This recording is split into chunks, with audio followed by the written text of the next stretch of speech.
Chapter 520. Sheng Xiao did not tell Xiao Qi that Sheng Kai come to him. After all, the fate of the Gu family had nothing to do with her. The Sheng family thought that Qi was taking the chance to make trouble for the Sheng family, but only he knew that Mu Qiqi would stand up for her no matter which family she came across today. Hence, she went straight to the forensics lab after class, wanting to know the latest development of the case. "Professor, have you found the biological father of the child?"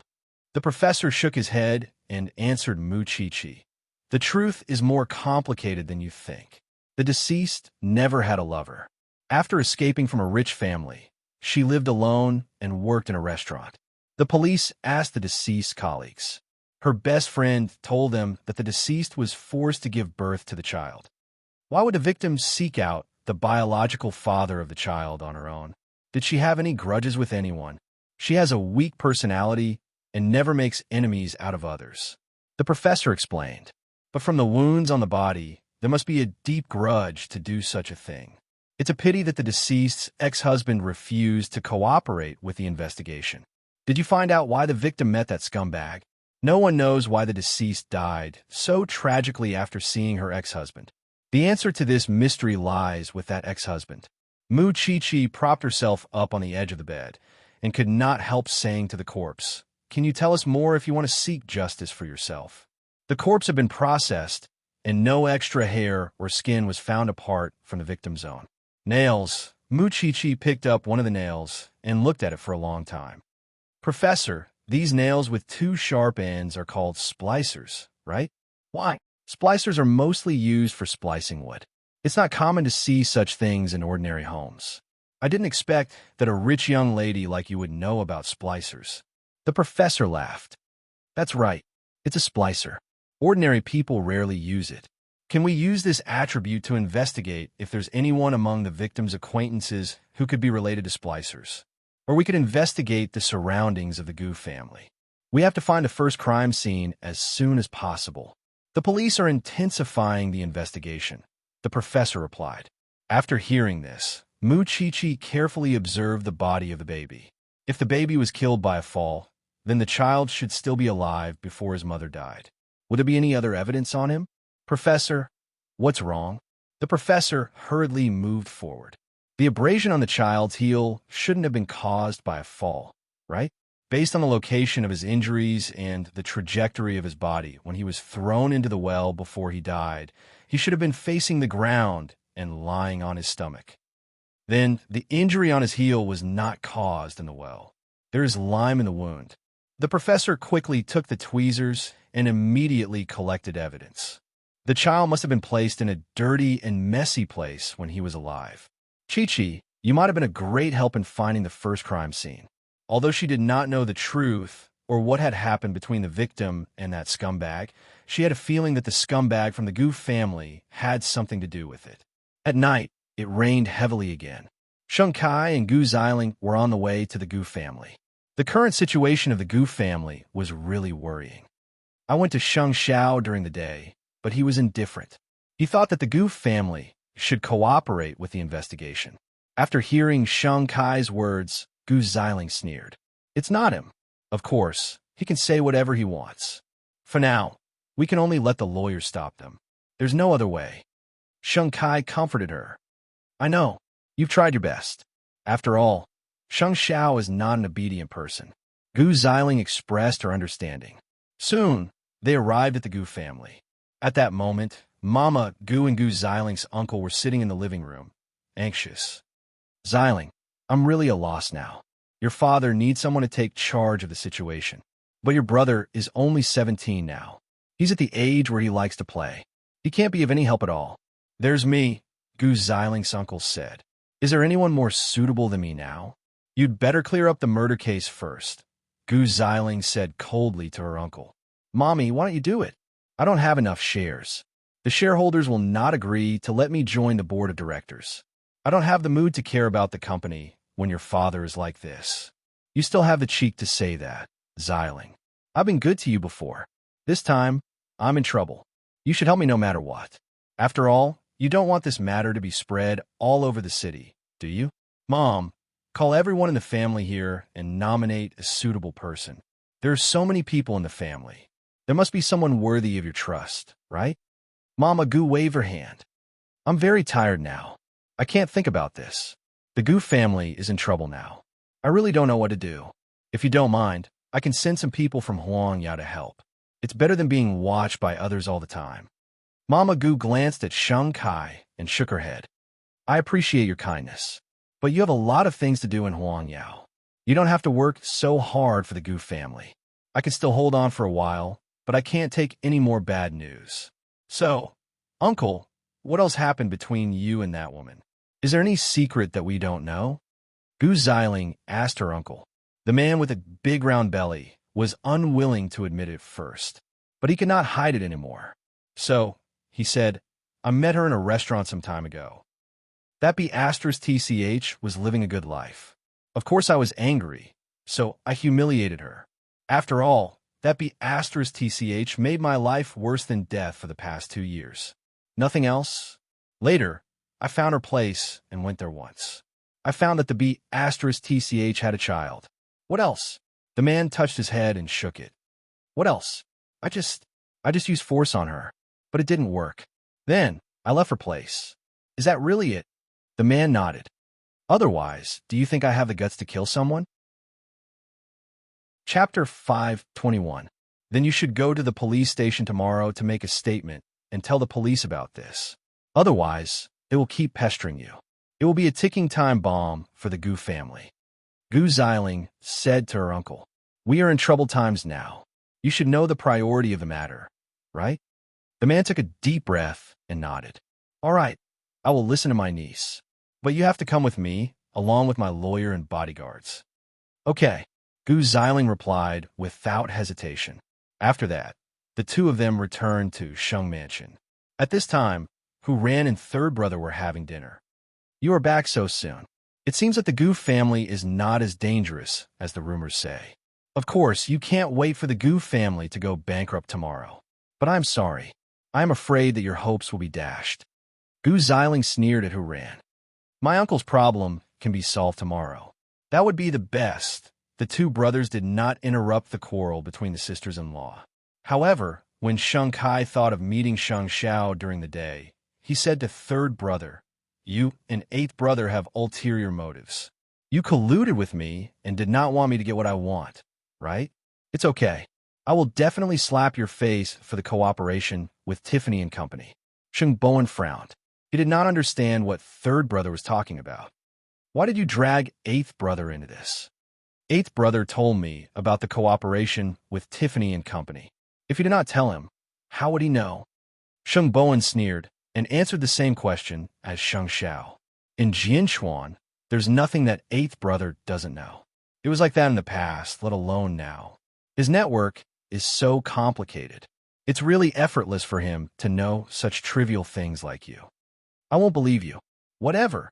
Then, third brother turned to Hu Ran and asked, Are you done eating? Hu Ran nodded. It's a little noisy. Let's go back to our room. One of you is suppressed by your brother at home, and the other is suppressed by your stepmother at home. Don't even think about turning over a new leaf in this life. Hearing Gu Xiling's sarcasm, Sheng Bowen turned around and replied, Likewise. Weren't they always suppressed by Sheng Xiao and Mu Qiqi? The winter rain was damp and cold. Sheng Xiao asked Su Che to drive to the forensics lab at 9 at night. By then, the police had found a lot of new clues. On the afternoon of the victim's death, she met Huakong. The lime powder on the child's wound was not ordinary. We checked the construction sites and factories around the place where the body was dumped. Finally, we found a place with similar lime powder.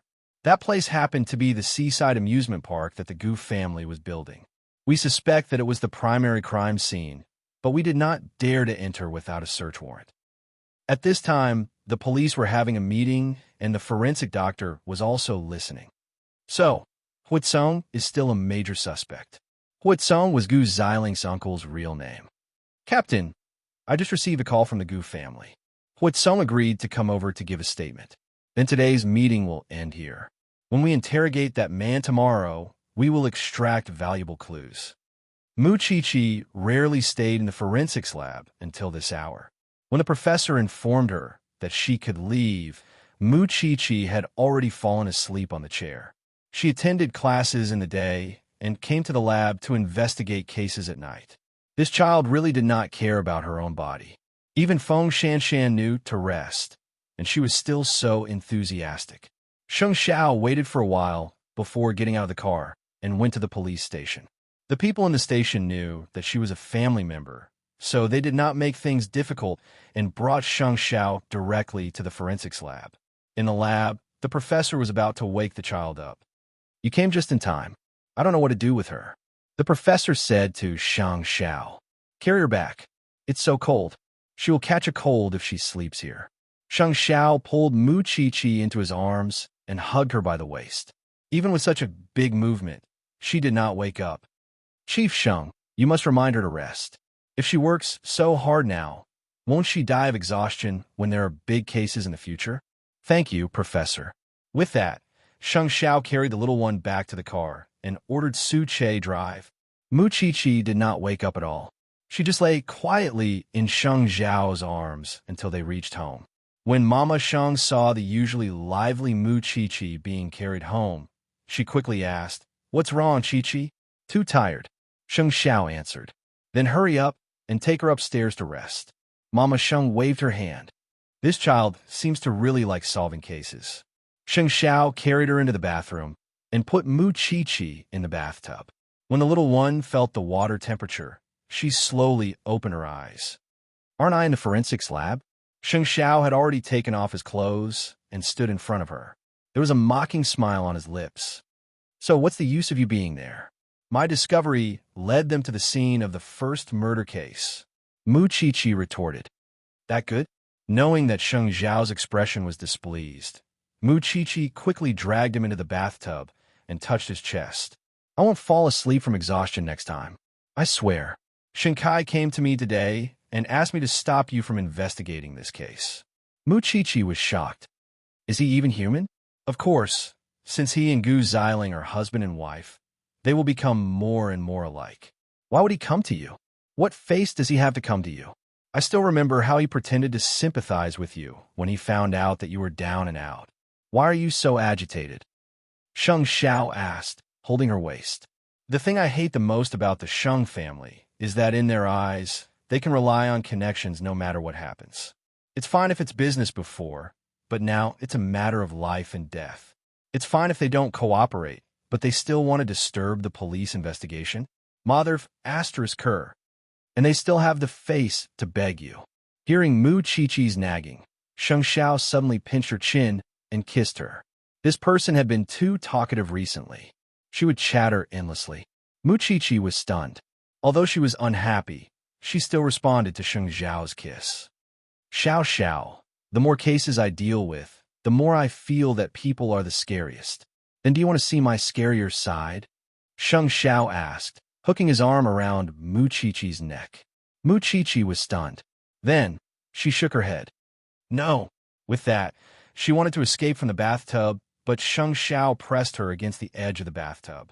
"You only know how to bully me because I'm not as strong as you," Chi muttered. Chapter 522. How could I not want it? You know I can never refuse you. After saying that, Chi simply turned around and looked into his lustful eyes. She fell deeply into them. "How can I love you so much?" The kiss came like crazy, and the water in the bathtub gradually cooled down. Afraid that Chi would catch a cold, Sheng Xiao scooped her out of the bathtub and carried her to the bed in the bedroom. Chi was completely out of strength now. She could only mutter, "Xiao Xiao, I'm going to sleep. I'm going to the forensics lab tomorrow because the Gu family is coming." Sheng Xiao hugged her and held her fingers. Her dissecting hands seemed to be getting thinner and thinner. In fact, he just wanted to measure the size of her ring. The next day, the weather was clear. Chi went to the forensics lab in her husband's car. The Gu family had not arrived yet. However, the police were very efficient. Early in the morning, the captain went to the amusement park that the Gu family was building with a search warrant. But the amusement park covered a large area, and it would take some time before they could get a result. At 9 o'clock in the morning, Gu Xiling accompanied her uncle to the police station. When she saw Mu Chi-Chi, she sneered at Mu Chi-Chi. If I remember correctly, you're a student. How can you say that you are not against the Gu family? It's not that I want to be here. Everyone knows that the Gu family likes to act like they are rich. That's why they let me stay here to welcome you. Why? Don't you like it? Mu Chi-Chi was holding the documents. She was wearing a white coat and looked professional. She looked like an official forensic doctor. My uncle is already in there. Are you satisfied now? The Gu family is very cunning. I don't think you will tell us anything sincerely. But you, do you want to see your aunt's corpse? Who wants to see such a disgusting thing? Gu Xiling looked disgusted. You are so ugly now. You will be worse than a burnt corpse when you die. With that, Mu Chi-Chi turned and went back to the forensics lab. In the interrogation room, the police were questioning Huakong. How many times did you see her after she went missing? Just twice. The first time was in a restaurant, where I met my wife who had been missing for 2 years. I was very angry, so I investigated her place. The second time, I went to look for her. I wanted to ask her why she went missing, but I saw that she had given birth. We argued for a while, and in the end I left. Huatsong was very smart.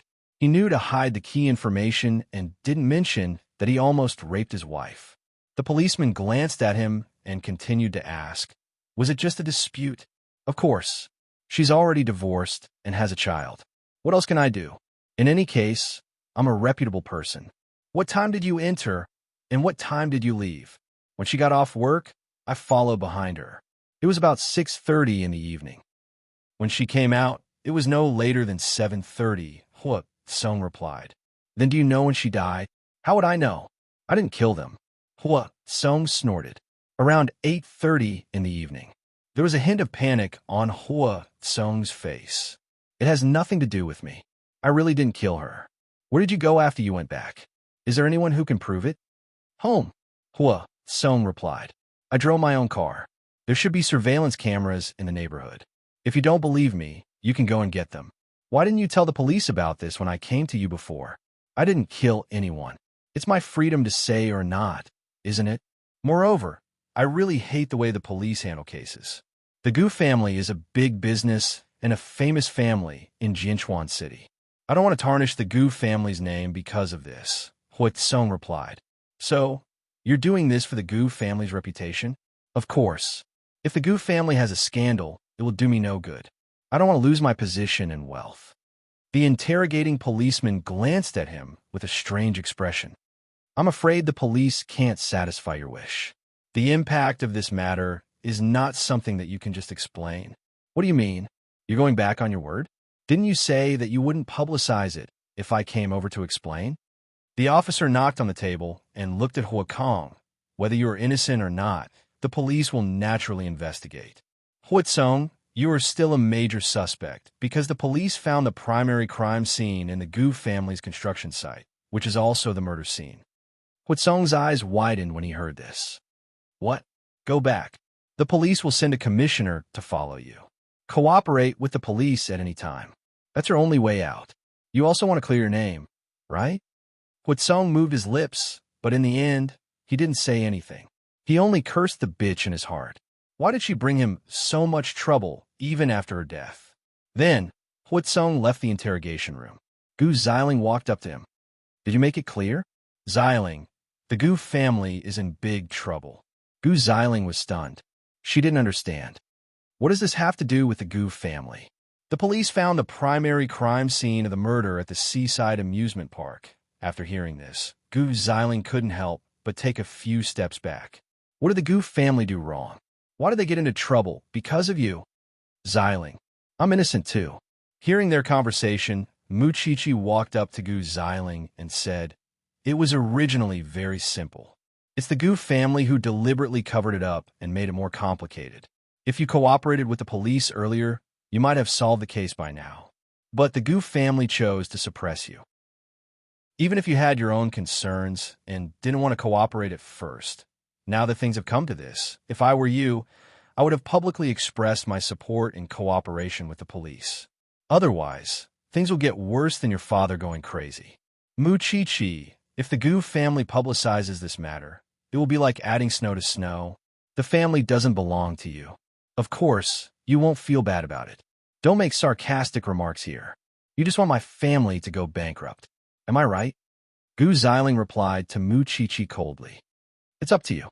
The police will solve the case anyway. It's just a matter of time. I'm your sister-in-law. Do you like to kill me so much? In your heart, you don't want to be my sister-in-law, do you? Mu Qiqi retorted. It's because of what happened at the charity banquet. That's why you hate me. You hate me for having designs on Shang Xiao. That's why you keep pestering me. You think too much. No matter how low Xiao Zhao's taste is, it won't be your turn. Then, Mu Qiqi left the police station. She had to go back to school after the interrogation of Huakong. Chapter 523. I'll wait for you, Mu Qiqi said calmly to Gu Xiling. No matter what, would she, Mu Qiqi, lose to a vase? It was not logical. After that, the murder at the Gu family's amusement park attracted a lot of attention from the outside world.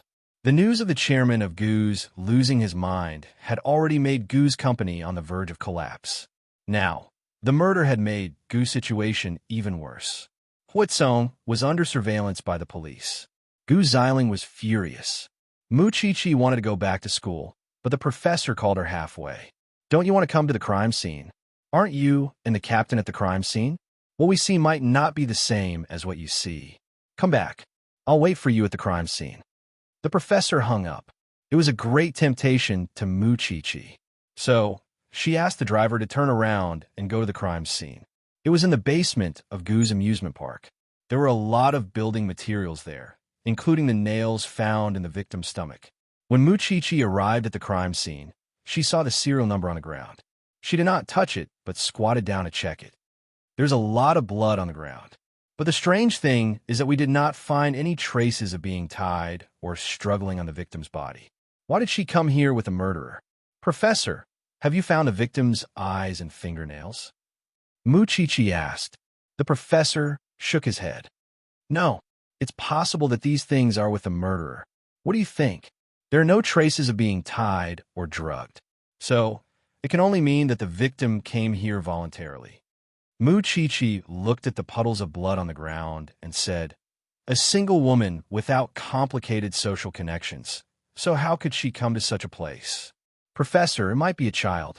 The murderer took away the deceased child and informed her to come here to look for the child. The fact that the deceased's phone can't be found proves this even more. There must be secrets on the phone that we want to know. The murderer is so vicious, but he did not leave any clues at the crime scene. This shows that he is very good at anti-reconnaissance and is very meticulous. How did he move the body from the crime scene to the dumping site? The professor glanced at her and said, at that time, we had already checked the area around the dry well. No vehicle could have gone there. We also checked the footsteps, and there was nothing suspicious. However, there are many ways to get out of the construction site. Trucks, tricycles, bicycles, electric scooters. Professor, let's go somewhere. With that, Mu Qiqi got up, and the professor followed behind her. The two of them searched for the road from the construction site to the dry well. Soon, they arrived at a fork 1 kilometer away from the construction site. Mu Qiqi squatted at the fork and observed carefully. Then, at the end of the fork, she saw a tire mark. It's definitely not a bicycle or a 3-wheeled electric scooter that can transport a corpse because the corpse was not dismembered. Professor, look here. The professor squatted down and saw the width of the tire. I'll ask the forensics team to come over and take photos for evidence. Then, we'll check the surveillance footage. After Mu Qiqi got up, she looked around and found that there were traces of something heavy in the haystack. There should be a huge box here, and the soil in front of the box has been refurbished. This means that the murderer had placed the corpse here before. Moreover, there's a stench coming from here. So, I'm guessing that the murderer must have placed the corpse in a box that looks like a trash can first. Then, he left the box here. Passers-by would think that it was abandoned trash and wouldn't be curious. And with the stench, passers-by would not approach it. Then, he carried the child to the dry well and threw him down, because a baby would cry if placed in a car. But why did the murderer not kill the child first, but chose to fall to his death? And how did the murderer move the corpse? I still have no idea for now. Seeing that she was able to discover these things, the professor smiled and said, "You've seen many things that I can't see. I'm really getting old. Everything slows down.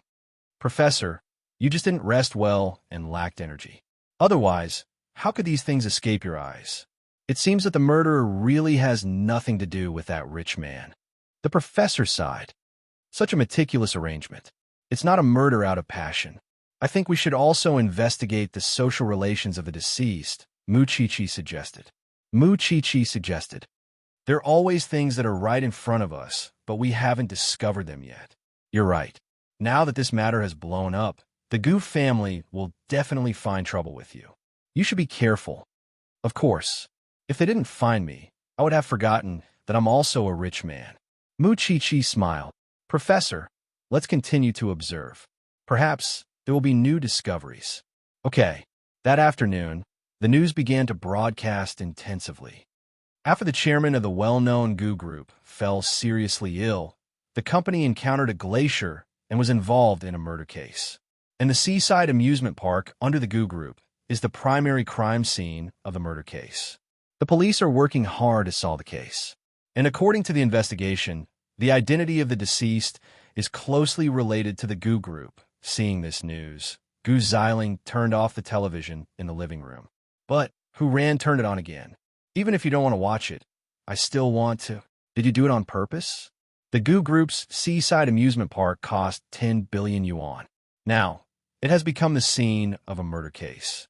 Can the Gu group continue to operate this time? "The stock price has fallen so much that I can't bear to watch it anymore," Hu Ran said to Gu Xiling while watching the news. "Your uncle should be more suspicious now." Gu Xiling clenched her fists. She could not calm down. She had to face Muchichi in the day and Hu Ran at night. No one would have such energy. "I don't want to quarrel with you. The Gu group must have a terrible loss after this incident. What do you know?" Hu Ran shrugged and stopped provoking Gu Xiling. What if she lost her mind like her father? However, everyone knew that the Gu group would not be able to get through this crisis. Just as Muchichi said, Papa Gu's madness was an internal problem that could be solved. But now, it had become the scene of a murder case. Who would be willing to play in this amusement park? After a while, Grandpa Gu came home. When he saw Gu Xiling, he sighed and said to her, "Don't interfere in your family's affairs for now. Don't go home. Grandpa, this is my last kindness to you." It was also because she knew that Shanghai was infertile that Grandpa Gu was willing to give in. Gu Xiling did not refute. Obviously, she realized the seriousness of Grandpa Gu's words. Chapter 5:24. The case had caused a great sensation in Jianchuan. The scene of Muchichi and the professor working in the field was also shown on the news. Everyone in the Sheng family saw it, including Sheng Kai and Sheng Bowen, who had just returned home. They had only heard that Muchichi was studying forensic science, but they had never seen her holding a scalpel. So, they could not associate Sheng Zhao's beloved with this girl who ran in the wind and rain. However, when they saw her at the crime scene, they understood that she was not playing around. She was very serious. I don't know why, but Xiaoqi looks so valiant. Hu Ran leaned on third brother's arm and whispered to him, "She really looks like a forensic doctor. I believe she will have a bright future. She will be better than all of us." Seeking justice for the dead. Thinking of this, third brother smiled. Only she and Sheng Xiao can live like humans. Bitch, if it wasn't for her, the case would not have been exposed so quickly. On the other side, Gu Xiling was cursing. "If I have the chance, I will make her pay. Second sister-in-law, it's not that I look down on you. But in terms of ability, you have no other talents other than putting on a show at home. In terms of wealth, let alone the fact that the Gu Corporation has collapsed, even before the incident, you are no match for Zhongting. In terms of power, she has the mayor and the chief in her family. Moreover, she is used to seeing all kinds of corpses and fighting with all kinds of criminals.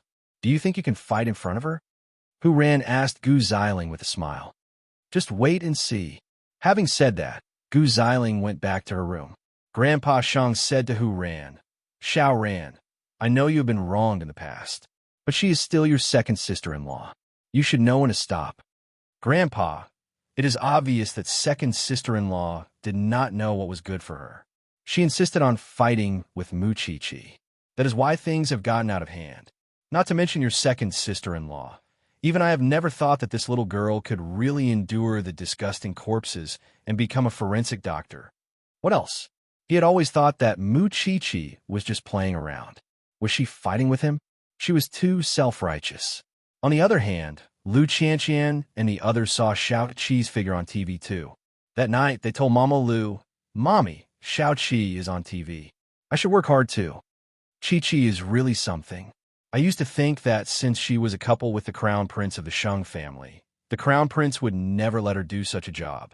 But I didn't expect that not only did she do it, she did it very well. Wrong. Sheng Xiao is no longer the crown prince of Huangyao. Lu Qianqian corrected her. You're doing well too. You have been handling the company's matters well. A few big cases have been approved by the shareholders. You have also exceeded my expectations. If only your father could see it with his own eyes.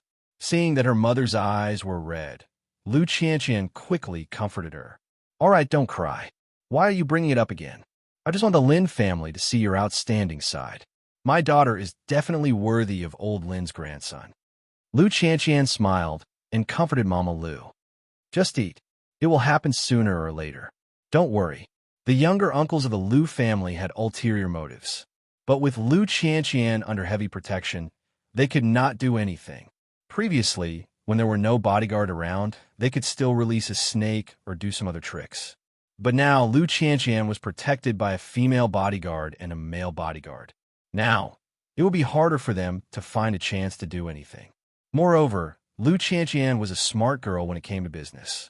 She had restarted the case that Papa Lu had put aside, so that Lu Holdings would not suffer any losses. That was why the board of directors approved of Lu Qianqian. After all, her training as a successor wasn't for nothing. The people of Lu Holdings had thought that she could not even understand the reports. But in the end, they realized that she could not only understand the reports, but also find the loopholes in them. They believed that soon, Lu Holdings would be back on track. All the suffering seemed to be over. But the matter of the Lin family was still a knot in her heart. She wanted to do something.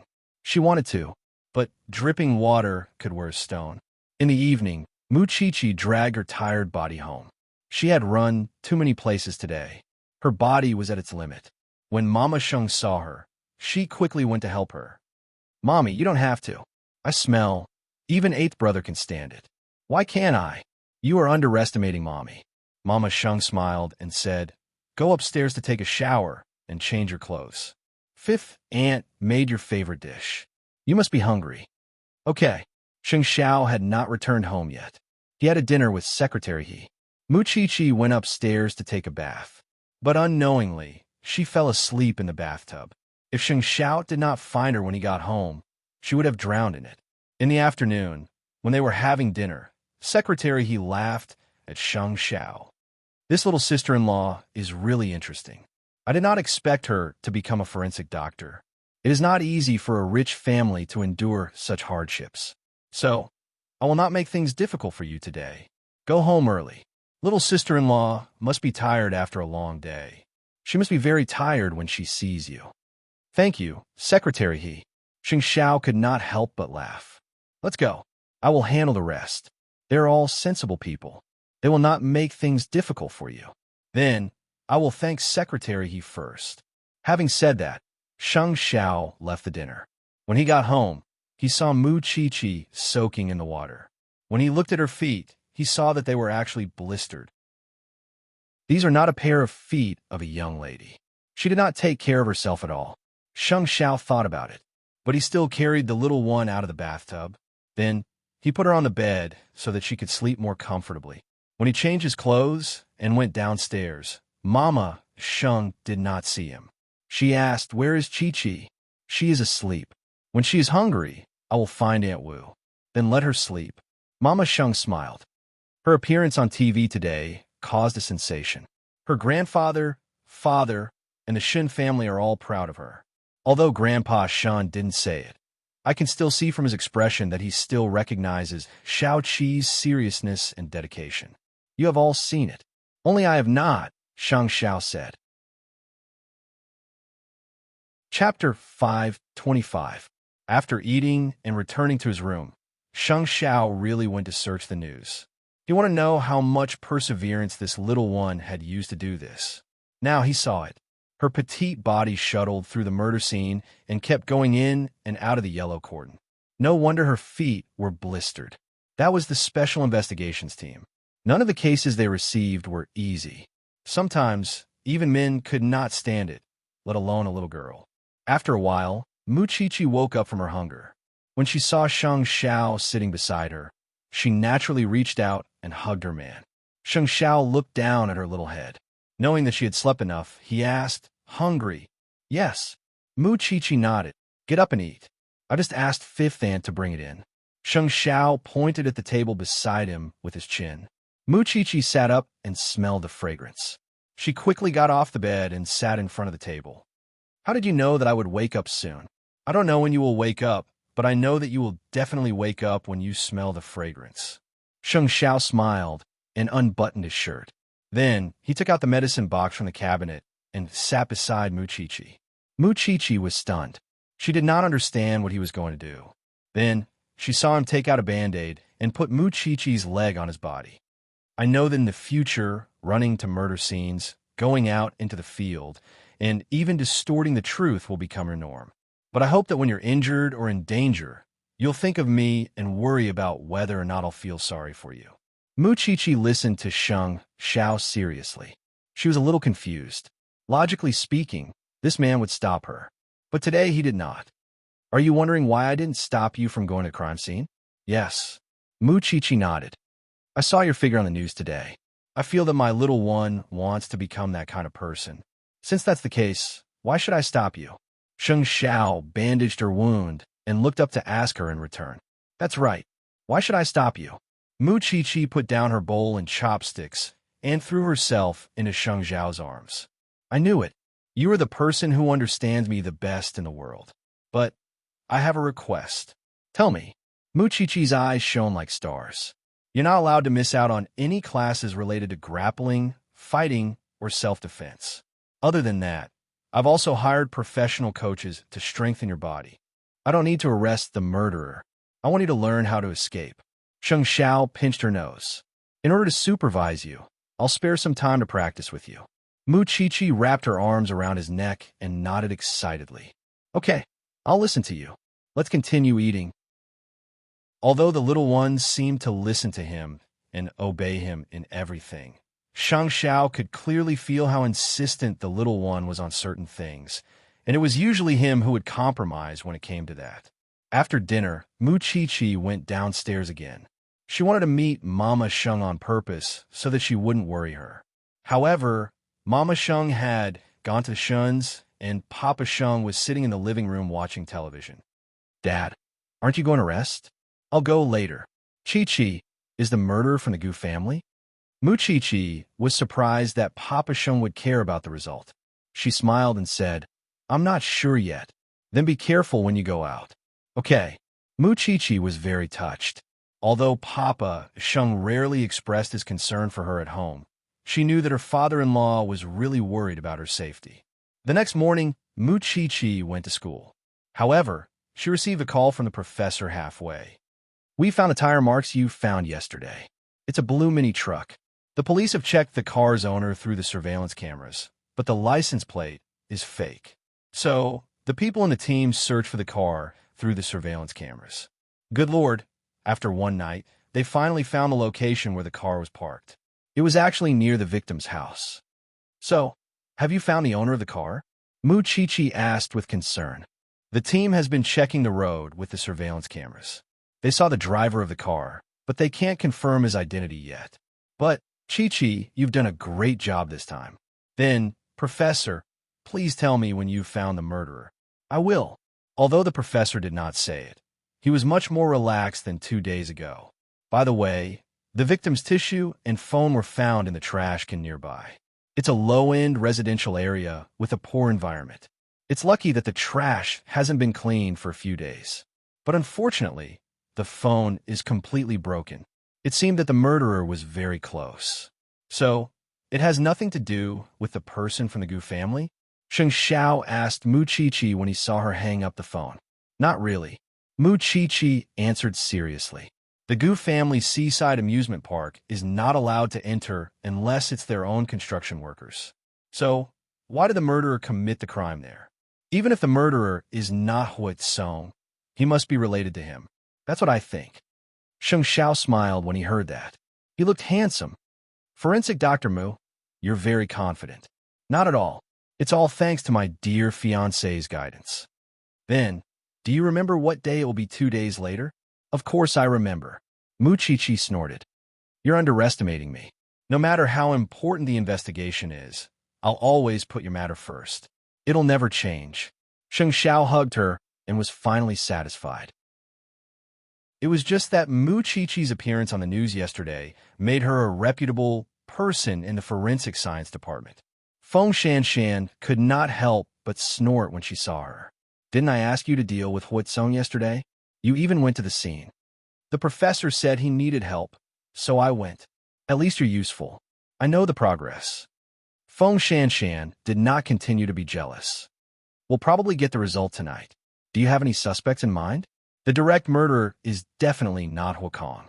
The professor said that the murderer parked the car near the victim's house. I think we can think of it as an acquaintance.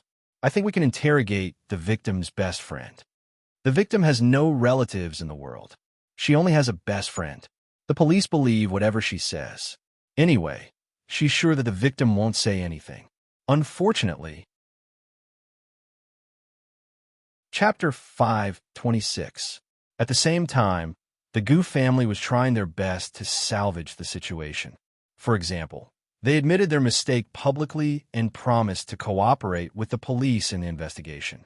But no matter what, the amusement park project could no longer continue.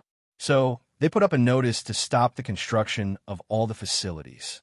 Not only that, they also hoped that the workers would not leave for the time being so that they could cooperate with the investigation. Everyone knew how much money the Gu family had invested in this project. Now that the project could no longer proceed because of the murder case, it affected the interests of the shareholders and investors. So, Mama Gu could no longer hold the fort in Gu Corporation. Seeing this situation, Gu Xiling's confidence was getting weaker and weaker. Recently, she just stayed in her room and did not even bother to see the Sheng family. During dinner, Grandpa, Sheng looked at the empty seat and asked Sheng Kai, "Is Xiling not feeling well? Why is she not coming out for dinner?" "She is worried and sad because of what happened at her family. So, she can't come out for dinner with Grandpa," explained Sheng Kai. "Sai, the amusement park project might directly drag down the Gu family. I don't want her to go back because I want her to be less affected. She must understand Grandpa's painstaking efforts. I don't know if second sister-in-law understands Grandpa's painstaking efforts, but I think you don't understand my painstaking efforts." Sheng Bowen took the opportunity to say to Sheng Kai, "At this critical moment, you still want to increase the investment in Tiffany and Company. I really don't understand. Are you gambling with Huang Yao? We had a meeting in the company for a few hours, and there was no result. Are you still going to quarrel with me when you go home? Third brother, you should know that I am the decision-maker." Sheng Bowen shrugged. "Second brother, I don't care what your company does, but you must not fill the bottomless pit of the Gu family. Do you hear me?" "Yes," Sheng Kai quickly said. Then, Grandpa Sheng got up and went back to his room. Now, only Sheng Kai, Sheng Bowen, and the others were left. "Third brother, no matter what happens to the Gu family, at least you are not strong enough to shake my position as the crown prince. So, don't stir up trouble in front of Grandpa." Sheng Bowen wanted to say something, but Hu Ran stopped him. "You'll know when second brother suffers. The two of you only think about letting Huang Yao suffer losses all day long. Traitors." Having said that, Sheng Kai got up from his chair and left the dining room. Sheng Bowen looked at Hu Ran and then at sixth brother, who was eating quietly. How he wished he could be as free as sixth brother. "Third brother, it wasn't easy for me to come back for a meal. Don't look at me like that." Clearly, sixth brother did not want to get involved in their fight. "You agree with second brother?" "I think second brother has his reasons." With that, sixth brother lowered his head and focused on his meal. who ran nudged his arm, signaling him not to be so serious. You've reminded him several times, but he doesn't take it seriously. He's the same as Gu Xiling, so there's nothing you can do. Gu Xiling is about to lose her support. Let's see second brother's reaction first. I don't know if Grandpa will keep a woman who has lost power or drive her away. At this moment, the criminal police unit was bustling with activity. After finding out the owner of the car, the police followed the clues and found the major suspect of the murder case. It was really the victim's best friend and her husband. When they realized that it was a double crime, the police brought the woman back to the station and began to interrogate her. They used many traps and finally found some clues from her mouth. It was not until the man was arrested that the woman realized that perhaps the matter could not be hidden anymore. This woman's psychological quality is not ordinary. If the male murderer was not arrested, she would still lead the police in circles. How cunning. So is everything clear? Mu Chi asked the people in the team. Yes, everything is clear. The victim is really pitiful. It turned out that the victim's best friend had always wanted a child, but she could not get pregnant because she had aborted too many times. In order to satisfy her husband's desire to have a child, she turned her criminal eyes on her best friend. Because she was familiar with everything about the victim, she also knew that she had escaped from a rich family and was alone. Their plan succeeded, and the victim successfully became pregnant. However, after the child was born, the victim found that the child had the same birthmark behind his ear as her best friend's husband. So, she became suspicious and questioned her best friend. This vicious woman was afraid that the victim would call the police, so she schemed with her husband to kill the victim. So, she took the child away and led the victim to the basement. Moreover, she kept using the child as a hostage to make the victim willingly suffer and not resist. The poor victim thought that the vicious couple would let the child go, so she was tortured to death. But in the end, the child was not saved. At that time, how could the murderer stay to attract suspicion? Then, the couple used the excuse of transporting construction waste to transport the body in a truck. Finally, they threw the body into the well and carefully cleaned up the scene so that the police would not find any clues. Pulled out fingernails and gouged out eyes, the fingernails might have left evidence of the suspect. As for the eyes, it was because the vicious woman still felt sorry for her best friend. She was afraid to look into the victim's eyes, so the police officer explained. The murderer has finally been caught. Chi-Chi, you have done a great job. But this matter is not completely over, right? Mu Chi-Chi asked. The police officer looked at Mu Chi-Chi in disbelief and smiled. If not for your age, I would have thought that you have been in the police station for many years. You are so experienced, because it is not easy to enter the Gu family's construction site. There's so many workers, and it is impossible not to be discovered. The police officer pointed at Mu Chi-Chi and praised her. Smart. That scumbag Hui Tsong is not as innocent as he looks. According to the murderer, Hui Tsong and his wife found out the first time he met the victim in the restaurant. Later, the murderer met Hui Tsong and told him that the victim planned to extort money from Hui Tsong as his ex-wife. He reminded Hui Tsong to be careful of his ex-wife and spread rumors in front of Hui Tsong that the victim was promiscuous, had many men, and had a rotten private life. How could Hui Tsong tolerate that with his temper? He immediately told the murderer that he would pay the murderer to find someone to rape the victim. The murderer wanted to drag Hui Tsong down with him. He said that he could help, but Hui Tsong must provide a safe place. Hui Tsong thought that the murderer only wanted to teach the victim a lesson, so he arranged for the basement of the amusement park. Chapter 5:27. On the day of the plan, he wanted to vent his anger before the victim was raped by other men, who knew that he would be beaten away by his ex-wife. And the victim's child was taken away by the murderer at that time. Mu Chi-Chi had goosebumps all over her body when she heard the whole story. Her scalp went numb. Has Hui Tsong been arrested now? The captain is already gone, the police officer replied. He's a scumbag with a pig's brain who is used by others. When he is arrested, we'll interrogate him carefully. We'll find out how he contacted the murderer. Mu Chi-Chi looked at the body on the bed. She felt that she could comfort the poor woman's soul in heaven. Two main culprits and one accomplice. None of them could escape. Feng Shanshan also listened to the entire case and sighed, which was rare of her. It's really not an ordinary kind of madness. No matter what, you've been a great help. You've been involved in this case from the beginning to the end. How do you feel now? I just feel disgusted. Although I can comfort the victim, I want to vomit when I think of the cunning faces of the three people. Mu Chi replied. You'll get used to it. The professor persuaded her. This is a very valuable experience for you. Look at you. You're famous now. I'm famous myself, okay? Mu Chi glared at them. What was the situation with the Gu family now? The shareholders were in the Gu family, the directors were in the Gu family, and the creditors were in the Gu family. At this time, the police came and took out an arrest warrant. They asked Mrs. Gu, "Is Hua Song at home? You police officers come to our house again and again instead of arresting the murderer. Don't you know that we don't see guests now?"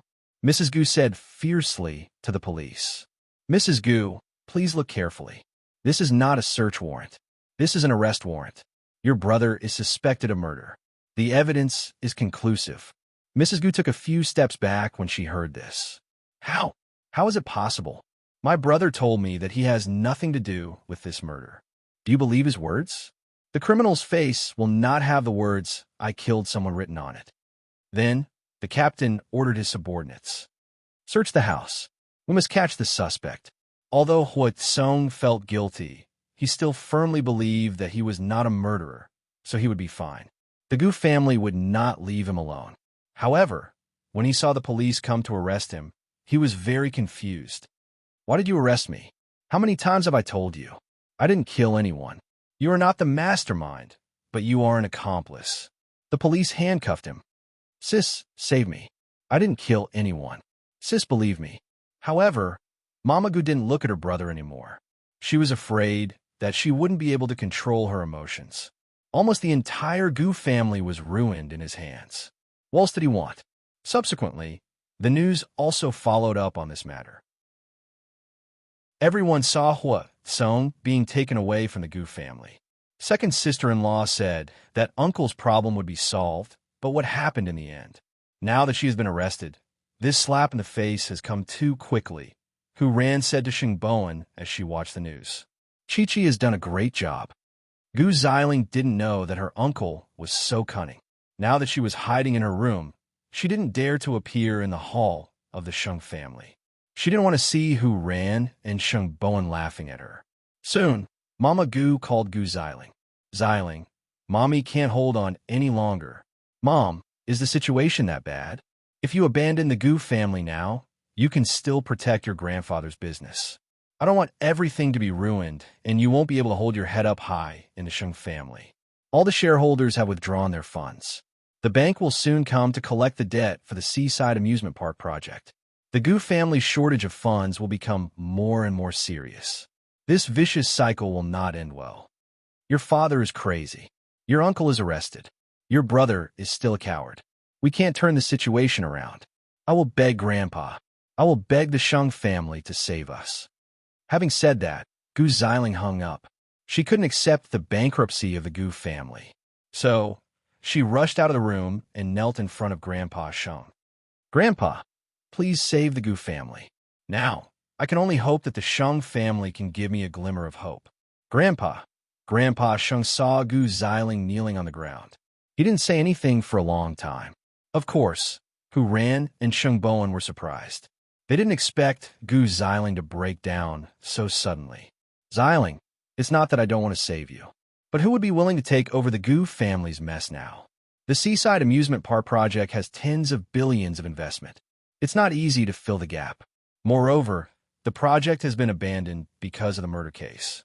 Who would be willing to spend tens of billions just to fill the gap of the Gu family? You have to get over it. Gu Xiling fell to the ground. Tears streamed down her face. It's all because of Mu Chi-Chi. Mu Chi-Chi wants to take revenge on me.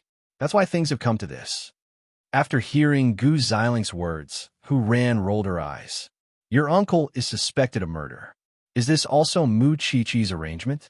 Your uncle chose to hand over the basement of the Seaside Amusement Park to the murderer. It's not Mu Chi-Chi's doing. Gu Xiling, why don't you look for the reason from yourself? Why are you blaming others? And you are all on Mu Chi-Chi's side. Xiao Ran, don't provoke her anymore. Sheng Bowen put his arm around Hu Ran's shoulder. At that moment, Sheng Kai came in from the outside. His eyes turned red when he saw Gu Xiling kneeling on the ground. Are you bullying your second sister-in-law again? All right, don't mention this again. Xiling, you're the daughter-in-law of the Sheng family now. Do your part.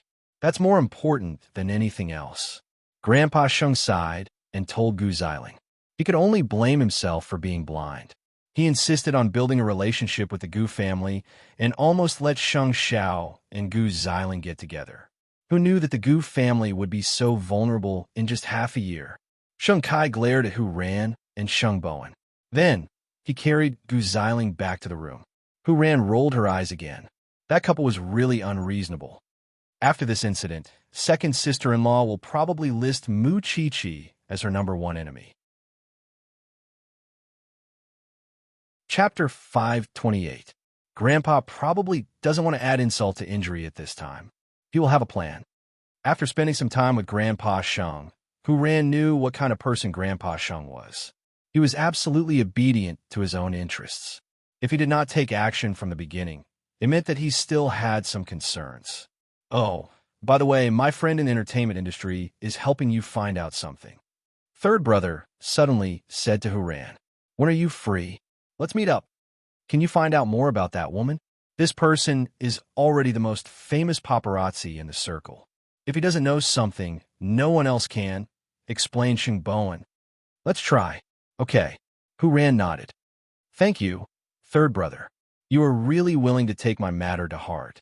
Even if we're not a real couple, we are still allies on the same boat. Isn't it reasonable for us to do this? After hearing this, Hu Ran smiled. In fact, she did not understand what kind of feeling she had for Sheng Bowen. In the past, there was sympathy. Later, there was gratitude. Of course, there was also some admiration. But it did not seem like she liked him. Was it because the time was too short and she had too little experience? But even so, Sheng Bowen was the only husband in her heart. She did not plan to change her husband in this life. In another room of the Sheng family, Gu Xiling sat on the bed and cried for a whole hour. Sheng Kai could not say anything to comfort her. He did not dare to approach her because she would lose her temper. I knew that Grandpa was ruthless, but I did not expect him to be this ruthless. The Gu family's business is too big. You have to face the reality, said Sheng Kai. How do you expect me to face the reality? If the Sheng family is not bankrupt, of course you will not feel anything. Without the Gu family, you will still be the daughter-in-law of the Sheng family. You will still be my wife. Moreover, your grandfather's business will be preserved. When I take over as the chairman of Huang Yao, I will be able to make my own decisions. What can I give you? Why are you so impatient now? You know very well that third brother and his wife are waiting to pick on us. They're waiting to see us make a fool of ourselves. If you cry and make a fuss like this, not only will it do you no good, it will also do me no good. Gu Xiling finally stopped crying. Do you really think so? A few days ago, although we did have a disagreement, you're my legally wedded wife. No matter what, I will stand by your side. Otherwise, wouldn't I be laughed at by others? As the dignified CEO of Huang Yao, I can't even manage my own backyard well. When Gu Xiling was done crying, she threw herself into his arms. I will help you. I will help you become the chairman of Huang Yao at all costs. At the same time, I hope you can understand how deep my hatred for Mu Chi-Chi is, all right? Since he couldn't blame himself, he could only blame others. After Hua Tsong was arrested, he still clamored in the interrogation room, saying that the Gu family would find him the best lawyer and let him walk out of the police station unscathed. However, the interrogating policeman told him realistically, because of you, Gu's is going to go bankrupt soon. You have no other way out but to admit your guilt. I didn't kill anyone.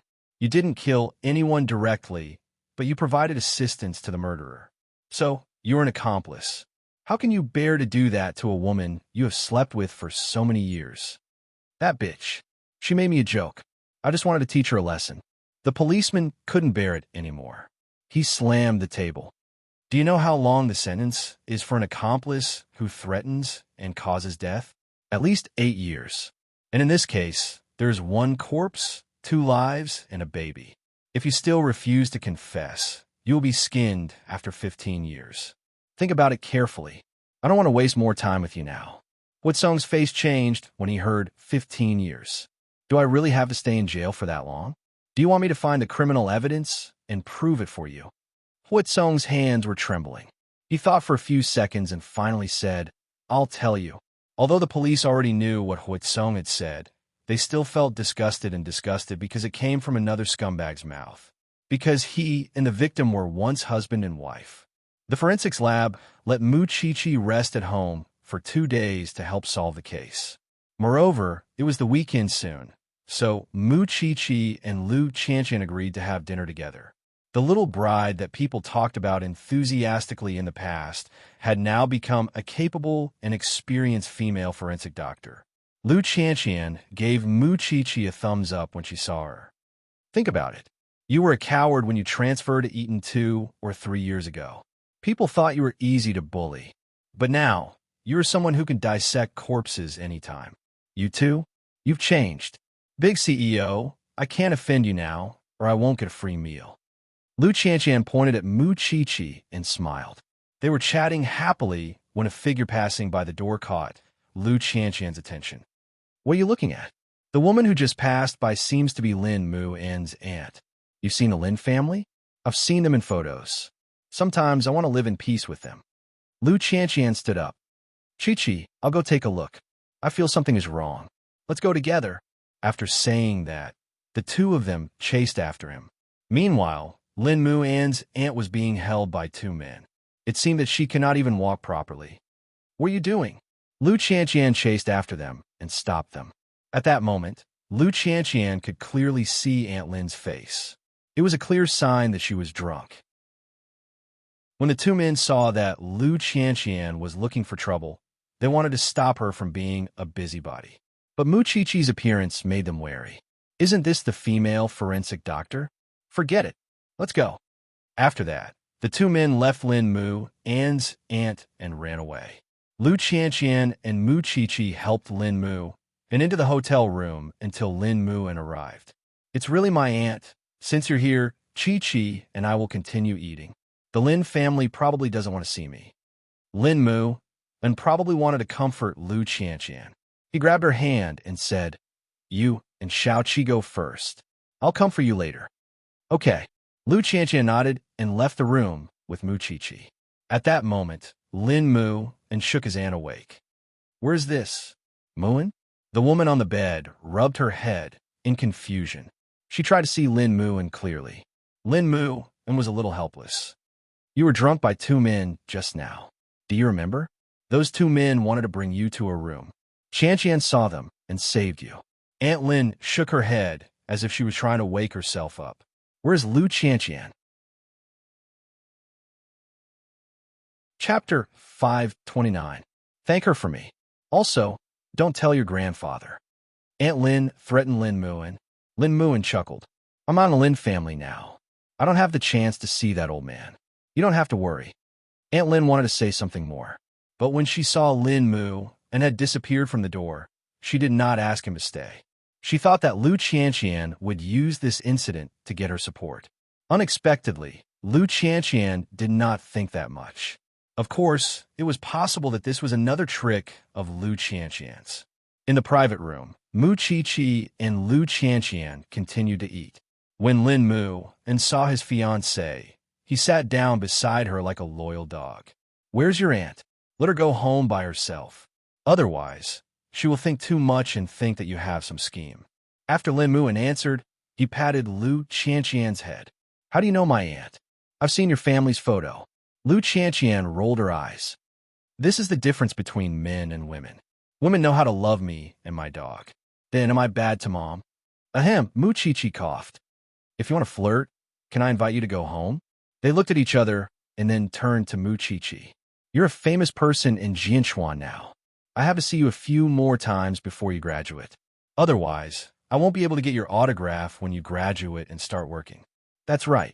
That's true. Mu Chi replied without hesitation. So, do you really come into contact with all kinds of corpses every day? Aren't you afraid? Mu Chi ate her dessert and looked up at Lu Qianqian. It depends on what kind of corpse it is. Decomposed, rotten, or maggots crawling all over it. When Lu Qianqian heard that, her scalp went numb. Don't say it. I've never been scared. Only a case last time. I was so scared that I got sick for a day. Lu Qianqian quickly covered her ears. If you say it again, I won't be able to eat anymore. As my friend, you have to get used to it. After all, my hands. Lu Qianqian subconsciously looked at Mu Chi-Chi's hand and immediately imagined her holding a scalpel. Xiao Qi, stop teasing her. I don't think she'll be able to sleep tonight. It's your birthday the day after tomorrow. How are you going to celebrate it? Mu Chi-Chi glanced at him and answered, get married abroad. Are you so anxious to get married? Nonsense. Mu Chi-Chi said matter-of-factly. Of course, she would not say that her man was anxious. I'll congratulate you in advance then. Lu Qianqian finally managed to ignore Mu Chi-Chi's hands and shifted her attention to her face. Actually, I'm quite envious of you. You're too. No, I mean Sheng Xiao. He dotes on you so much. You don't have the so-called mother-in-law and daughter-in-law problem. The whole family dotes on you. Even when you're in a rich family, you can be yourself wholeheartedly. Don't you also have a Mr. Right who will follow you through life and death? Mu Chi did not think that she was really envious. Everyone had their own fate and choices. After the three of them had dinner, Mu Chi received a call from her man. He was going to Zhongting to accompany him to work. Lin Muan also planned to send Lu Qianqian to the company. However, when Lu Qianqian entered the company, she was stopped by her third uncle. Qianqian, you have to help me. If you don't, I'm dead meat. What's the matter? Lu Qianqian pulled him up and asked the secretary to help him to his seat. Can you lend me 30 million yuan? Lu Qianqian was stunned. Although she was mentally prepared, she was still shocked when she heard the figure from this man's mouth. What do you want 30 million yuan for? Don't ask me why. I'm just asking you. Are you willing to lend it to me? The uncle's expression was very anxious, and he looked very embarrassed. It seemed that he did not go home last night. 30 million yuan is not a small amount. I've just become the chairman of Lu Holdings. What do you want me to transfer the money to you in such a short time? Lu Qianqian asked him. Qianqian, if you don't lend it to me, I can only chop my hand off. You don't want me to live a life worse than death, do you? Gambling debt. Lu Qianqian guessed it immediately. Third uncle took a deep breath and finally nodded. Yes, gambling debt. I don't expect you to pay me back the 30 million yuan, but I want your shares as collateral, Lu Qianqian said seriously. A gambler will do it again after the first time. I don't want you to treat me as your cash cow. If you want 30 million yuan, I'll give you 30 million yuan. If you agree, I'm ready to give you the money. If you don't, you can only find someone else. After all, I remember clearly what you and the other uncles did to me when my father passed away. I'm not the one who put the snake in your room. That's not important, Lu Qianqian said seriously. Do you agree or not? The uncle gritted his teeth and got up from the sofa. You're taking advantage of me. I won't fall for it. I didn't expect you to be so arrogant after becoming the chairman. Just you wait. I'll sell it to someone else, but not to you. You mean you don't want the 30 million yuan, right? Lu Qianqian's voice became cold. I don't want it. After saying that, the uncle rushed out of the door. He was probably going to look for his next target. Lu Qianqian took a deep breath and said to the secretary, send someone to follow him. If anything happens, call the police immediately. Yes, Chairman. Although she had no feelings for these uncles, they were her father's blood relatives. It was unreasonable for her not to care about them at all. But she had just started working. How could she be controlled by these uncles? If this happened and the other uncles did the same thing next time, how could she manage the entire Lu Enterprises? Of course, Lu Qianqian knew that these uncles were not easy to deal with. She had to be prepared to deal with them for a long time. Sometimes she felt very tired, but because of these people, she constantly reminded herself that since she was sitting in this position, she must be extra serious. After returning to the office, Lu Qianqian sat on the office chair and thought about the whole incident. Then, she told the secretary. Prepare the best wedding gift for me. I want to give it to my best friend. Then does she need anything? Forget it. I'll choose it myself. You can help me. Chi did not lack anything. The only thing she lacked was kindness. Chapter 530. Soon, Chi arrived at Zhongting. Seeing that her man was about to leave with his team, she approached him and asked, "Are you going out for business? Why did you ask me to come?" "The people from Su Holdings have arrived. Fourth sister is in her office, and you haven't seen her for a long time. Go in and talk to her. You want to work with Su Holdings?" Sheng Xiao did not deny it, and promptly led his team to the meeting room. Chi did not ask anything, and simply pushed the door open and entered Sheng Xiao's office. Sheng Minglan had not seen Chi for a long time, and smiled warmly when she saw her. "You are now a celebrity in our family. Fourth sister, are you going to mock me too? I didn't really help much in this case. It's only because of my identity that I caused such a stir. You know that." Chi sat down beside Sheng Minglan. "Is Jingyan here too?" "Yes. He's leading Su Holdings' team. I'm suddenly curious what kind of sparks would fly between them if they stand on different sides. Isn't that simple? We'll know when we peek." Chi smiled. Sheng Xiao had always been successful in the business world, but half of the credit went to Jingyan. Now that they had been separated for half a year, Sheng Xiao's working ability was still as astonishing as ever, and Jingyan would certainly not lose out to him. It would definitely be exciting if they were to get together and talk about a partnership. So, the two family members secretly opened the door of the office. Sheng Xiao saw it at once, and so did the secretary. She was about to walk over, but Sheng Xiao stopped her. The secretary smiled and told Sheng Xiao, "I'm going to get chairs for the two ladies." After all, Sheng Xiao had once said that Chi came first in everything.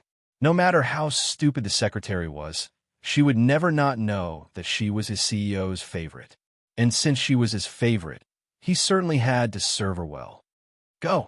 Soon, the two ladies entered the meeting room openly and sat in an inconspicuous corner. Meanwhile, Sheng Xiao was sitting at the head of the table, while Jingyan sat on the other side. It was a representation of their position and position. Although Su Enterprise is a large enterprise, it hasn't been long since we returned to Jianchuan. If you can't come up with the best plan to convince me, then I won't give you face just because we're old acquaintances. Jingyan smiled and had his secretary put the documents in front of Sheng Xiao. "I've already looked through the information. Although it's 9 out of 10, it's still not perfect for me." "I'm all ears," Jingyan said. The higher-ups of Zhongting and Su Holdings sat on both sides of the table. They had thought that the meeting would be more relaxed since everyone knew Jingyan's previous identity. She did not expect Sheng Xiao to be so strict. There are 3 things that Su Holdings wants to work with Zhongting on. First, Zhongting announced at the charity banquet. Su Holdings wants to jointly fund the 10-year school construction project with Zhongting. You will be responsible for the construction of the school's medical facilities. What makes you think that I will agree to it?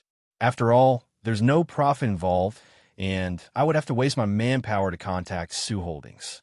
Secondly, Su Holdings is in the medical field, and I want to set up a special research institute. On this point, we coincidentally have the same goal. Your goal is to open up a channel for the military, and I want you to provide technology and talents. This sounds like a win-win situation, but what if you manage to open up a channel for the military and bypass me to negotiate with them? Wouldn't I be nurturing a tiger? Third, there are so many medical companies out there, and you don't have enough of an advantage. I could choose Su Holdings or someone else. What do you think, Chief Su? Chi looked at her man. So, this man was so indifferent when he was on the negotiating table. Even Jing Yun of the past would not give way. Of course, you would be underestimating Jing Yun if you think that would stump him. As Chief Sheng said, firstly, we want to be responsible for the construction of the school's medical facilities and achieve a win-win situation with Zhongting. That's why we are not implicated in terms of profit. Of course, Zhongting does not need such an extra step now that it has grown so much, but Su Holdings does not need to use Su Holdings' name for the medical facilities, and Zhongting can enjoy that reputation alone. Secondly, the talents needed to establish a special research center are the best, and the technology is exclusive to Sue Holdings. Shouldn't Chief Shung be happy to enjoy such a huge discount just by being a middleman? After all, I could find another way without you. Thirdly, it's true that Sue Holdings does not have any advantage except for their deep pockets. But Sue Holdings' greatest potential is not the cutting-edge research center, but me. Mu Chi-Chi breathed a sigh of relief at Jing Yun's words. It's really exciting to see the two of them go back and forth. I'm shocked too, Sheng Minglan said. Still, from their point of view, it does seem that they should go head-to-head like this. Then who do you think won and who lost? On the surface, it looks like they are evenly matched, but the truth is that eighth brother won. Jing Yun is a little shameless, especially the last one, Sheng Minglan said with a smile. He was so arrogant because he was sure that eighth brother would give in. Chief Su has said so much. Does anyone else have anything to say? Sheng Xiao asked everyone in the room in a businesslike manner. What else could the others have to say when both of them had put it that way? If that's the case, Sue Holdings should come up with a more detailed document and arrange for someone else to come and sign it. I hope you won't disappoint me, Chief Su. Now that Zhongting held the Liu family shares and was working with Sue Holdings, its position in Jianchuan was like the sun at high noon. He believed that in the near future, the established companies such as Huang Yao would have to step aside. I'll come again the day after tomorrow and talk to you personally, Chief Sheng. Sheng Xiao glanced at Mu Chi-Chi and answered Jing Yun. I won't be around that day. You can talk to the vice president directly. It's your birthday, isn't it? Sheng Minglan remembered. Eighth brother wants to celebrate with you? We're actually planning to go abroad for registration. Mu Chi-Chi replied. An old man approaching his 30s doesn't have a sense of security and is in a hurry to turn me into his cheap wife. Sheng Minglan smiled at that. That's a good thing. Eighth brother dotes on you. And I heard from Jing Yun that half of the reason eighth brother wants to set up that research institute is because you're a forensic doctor. Xiao Qi, eighth brother would only be complete with you by his side. I'm really happy for both of you. Perhaps his greatest wish is for you to live happily and freely for the rest of your life. Chapter 531. Following Mu Chi-Chi's gaze, Sheng Minglan saw the adoration and gentleness in her eyes. Soon, the two men came to their own women. Sheng Xiao extended a hand to Mu Chi-Chi. Let's go. Congratulations, Sheng Minglan said, leaning into his arms. Sheng Minglan leaned into Jing Yun's embrace and told them, you must inform them about the wedding as soon as possible. That's true. It's still too early. Mu Chi-Chi blushed and glanced at Sheng Xiao. Then we'll go back first. We'll find a chance to have a good chat when you're back. Mu Chi-Chi nodded and saw Jing Yun and Mu Chi-Chi off Zhongting. Seeing that her man had returned to his post, Mu Chi-Chi propped her hands on the table and asked, I thought I could have dinner with fourth sister and Sheng Xiao tonight. Fourth sister is in a hurry to go to the hospital for a checkup. Sheng Xiao answered without looking up. Pregnant? Mu Chi-Chi guessed. Probably. That's great news. With that, Mu Chi-Chi walked around the table and sat on Sheng Xiao's lap. Talk to me for a while. How am I supposed to work when you're like this? You call me here and you still want to work? Mu Chi-Chi deliberately rubbed against his leg. You used to be a flirt, but you've become a flirt after half a year.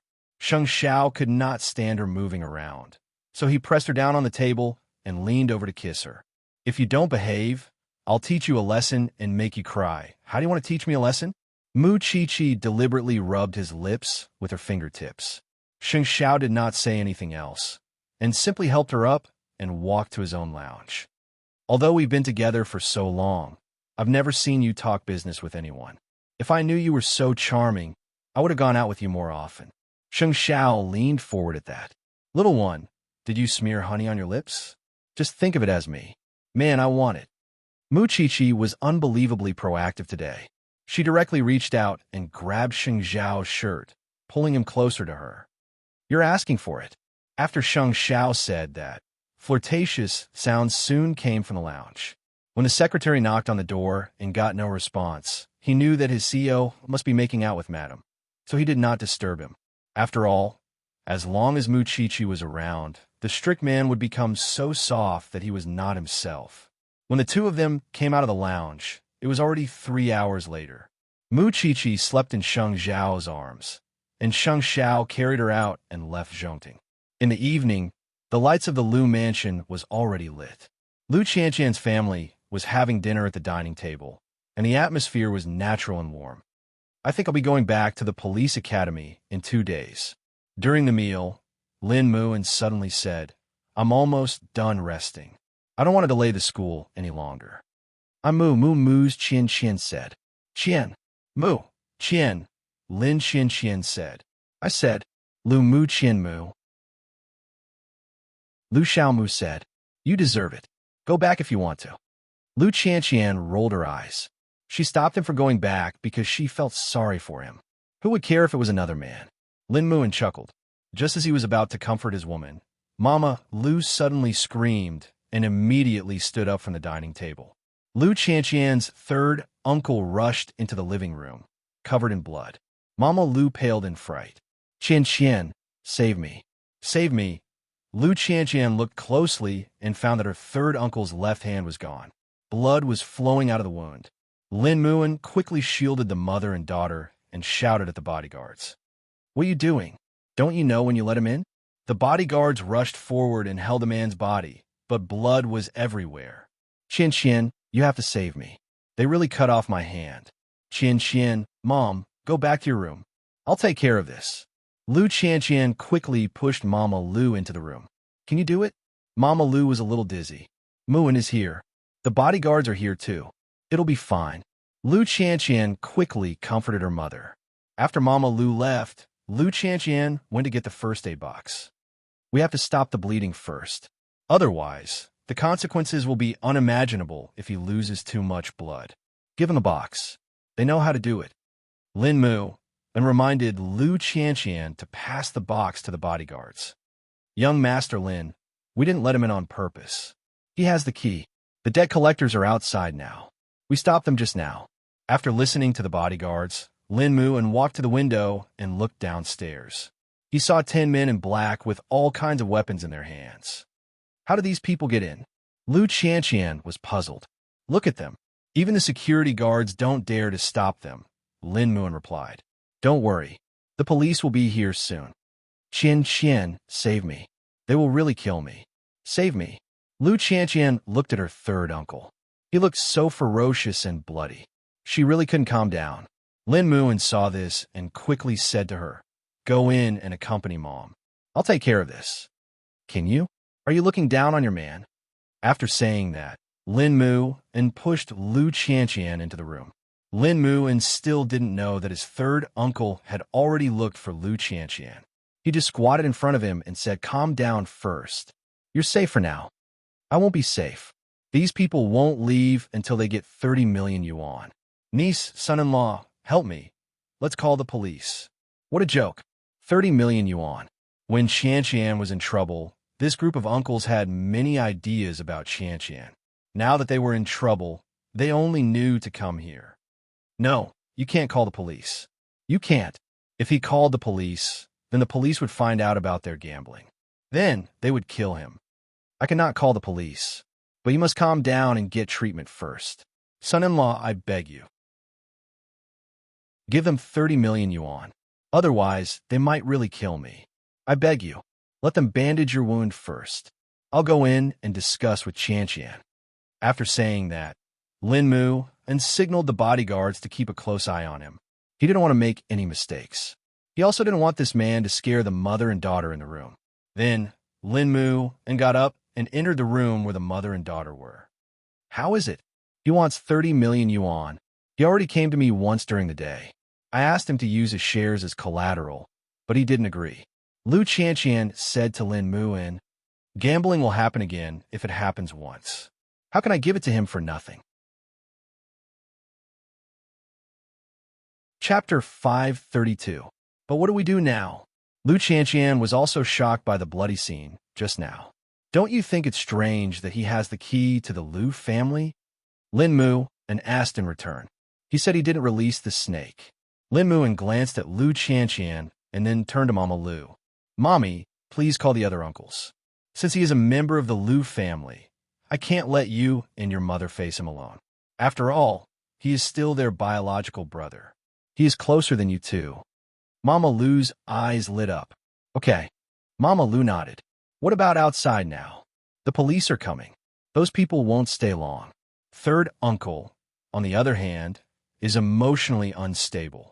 He might be pretending to be crazy. I'll go out and deal with him. You and your daughter stay here until the other uncles come. Lu Qianqian grabbed Lin Mu An's arm. Will you be okay? Don't worry. Since I'm the only man in the family, I'll certainly protect you. With that, Lin Mu An patted Lu Qianqian's head and went out. In the living room, third uncle of the Liu family had calmed down a little. He was sitting on the sofa covered in blood, but he still looked terrified like a bird startled by the mere twang of a bough. How is it? What did Qianqian say? Don't panic. The people downstairs have left. Lin Muan said. Qianqian is making a call to see where she can get $30 million. Can you tell me why you have the key to the Liu family? Third uncle? It's not just me. The other uncles of the Liu family all have it. Third uncle said, I really didn't release the snake. It's the youngest. What a despicable way to deal with two women. Lin Muan snorted. Third uncle thought that Lu Qianqian was really raising money for him. But he didn't know that the other uncles came quickly after hearing the news. They entered the Liu family's house one after another, which made third uncle very embarrassed. Why didn't you inform them? They're your brothers. Shouldn't you inform them when you've done something bad? Are you trying to bully Qianqian and her daughter just because they are women? The others were also a little uncomfortable when they saw the blood on the floor. Before they sat down, they thought that this man had come to Lu Qianqian's house to commit murder.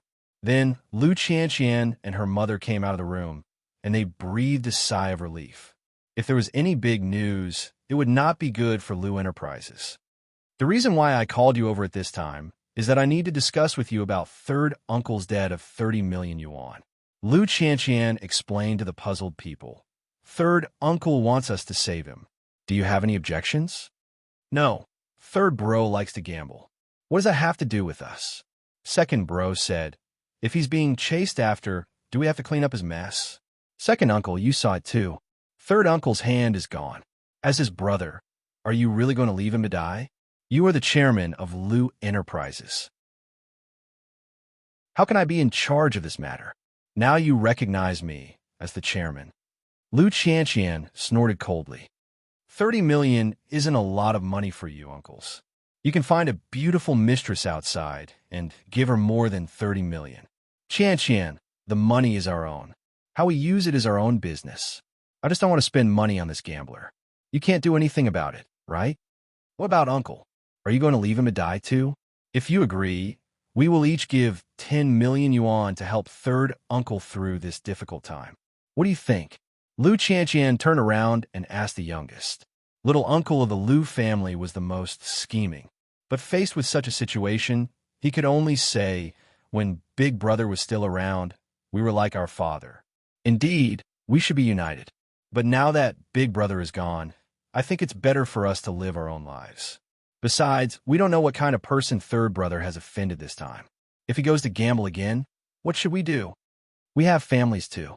We can't keep supporting him, can we?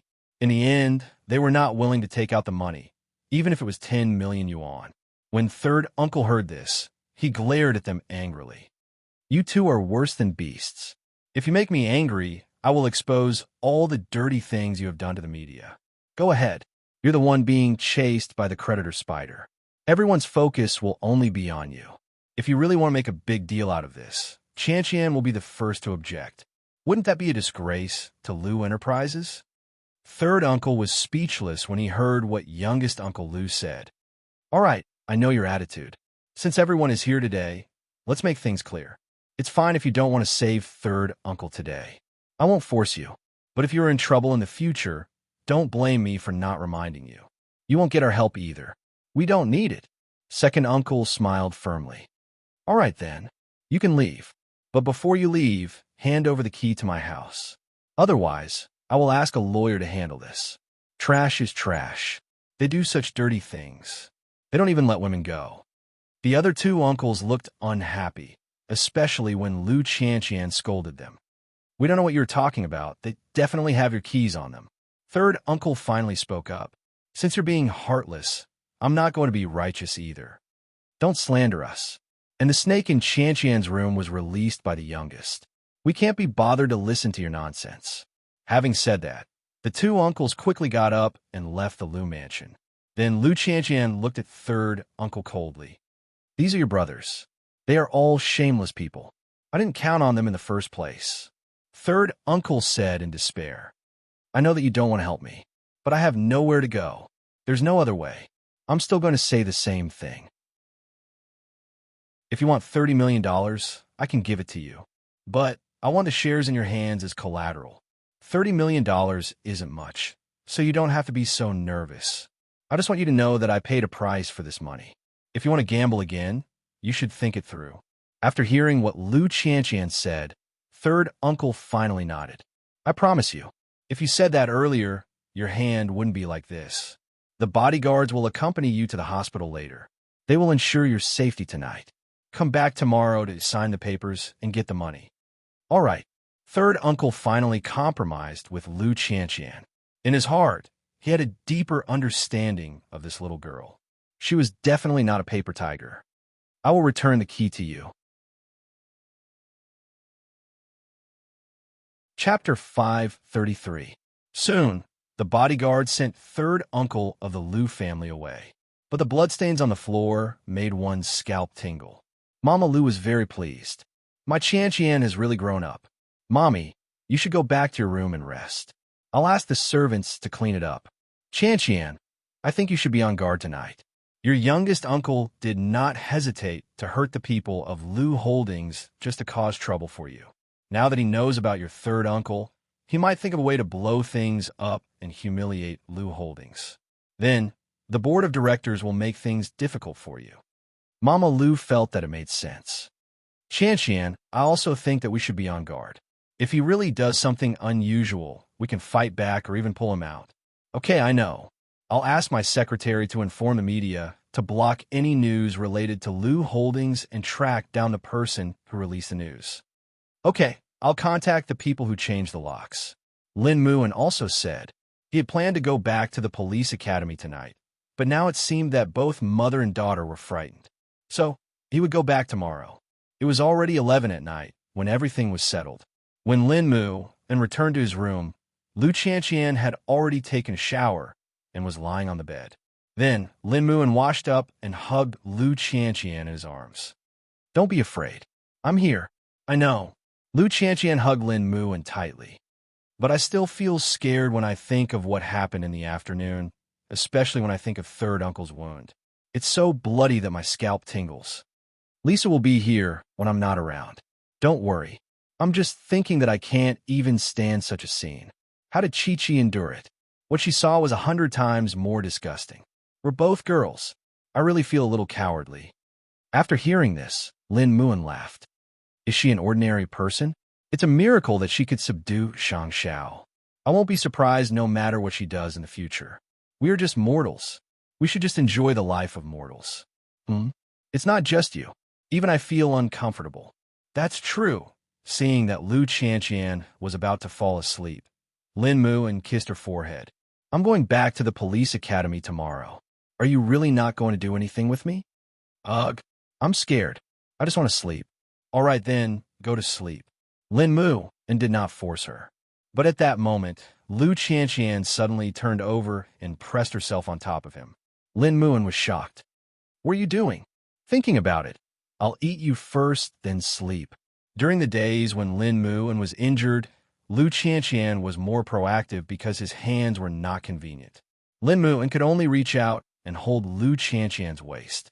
It was just that the posture of a woman on top would inevitably make a man feel dissatisfied. It was really uncomfortable when he was not in control of the rhythm. However, Lu Qianqian's blushing face was a different kind of charm. Thinking about it, it was actually not bad. The next morning, Mu Chi-Chi was praised in the school. At the same time, Gu Xiling accompanied Mama Gu to meet the lawyer for the final evaluation. Should they give it their all, or should they apply for bankruptcy? Mama Gu did not blame anyone for what had happened to the Gu family. If she had found out earlier that her husband was under such heavy pressure, she would not have allowed her husband to become so schizophrenic. And her younger brother was now a murderer. If she had not spoiled him when they were young, things would not have turned out this way, and her younger brother's life would not have been ruined. However, Gu Xiling did not think so. Before Mu Qiqi appeared, the Gu family was fine. It had always been fine. This time, it was Mu Qiqi who did not let it go. She wanted to take revenge on the charity banquet. So, Gu Xiling hated her very much. Mommy, one day, I will make Mu Qiqi lose everything. After hearing that, Mama Gu was a little puzzled. What does this have to do with Mu Qiqi? If she did not work hard in the police station, the Gu family would not have ended up like this. Mama Gu looked at Gu Xiling in shock, because she did not expect that her daughter would transfer her hatred to Mu Qiqi. No matter what, this matter was not Mu Qiqi's fault. Although she worked hard in the investigation, it was her duty to stand on the other side. Xiling, Mom, you don't have to worry about me. I'm doing well in the Sheng family.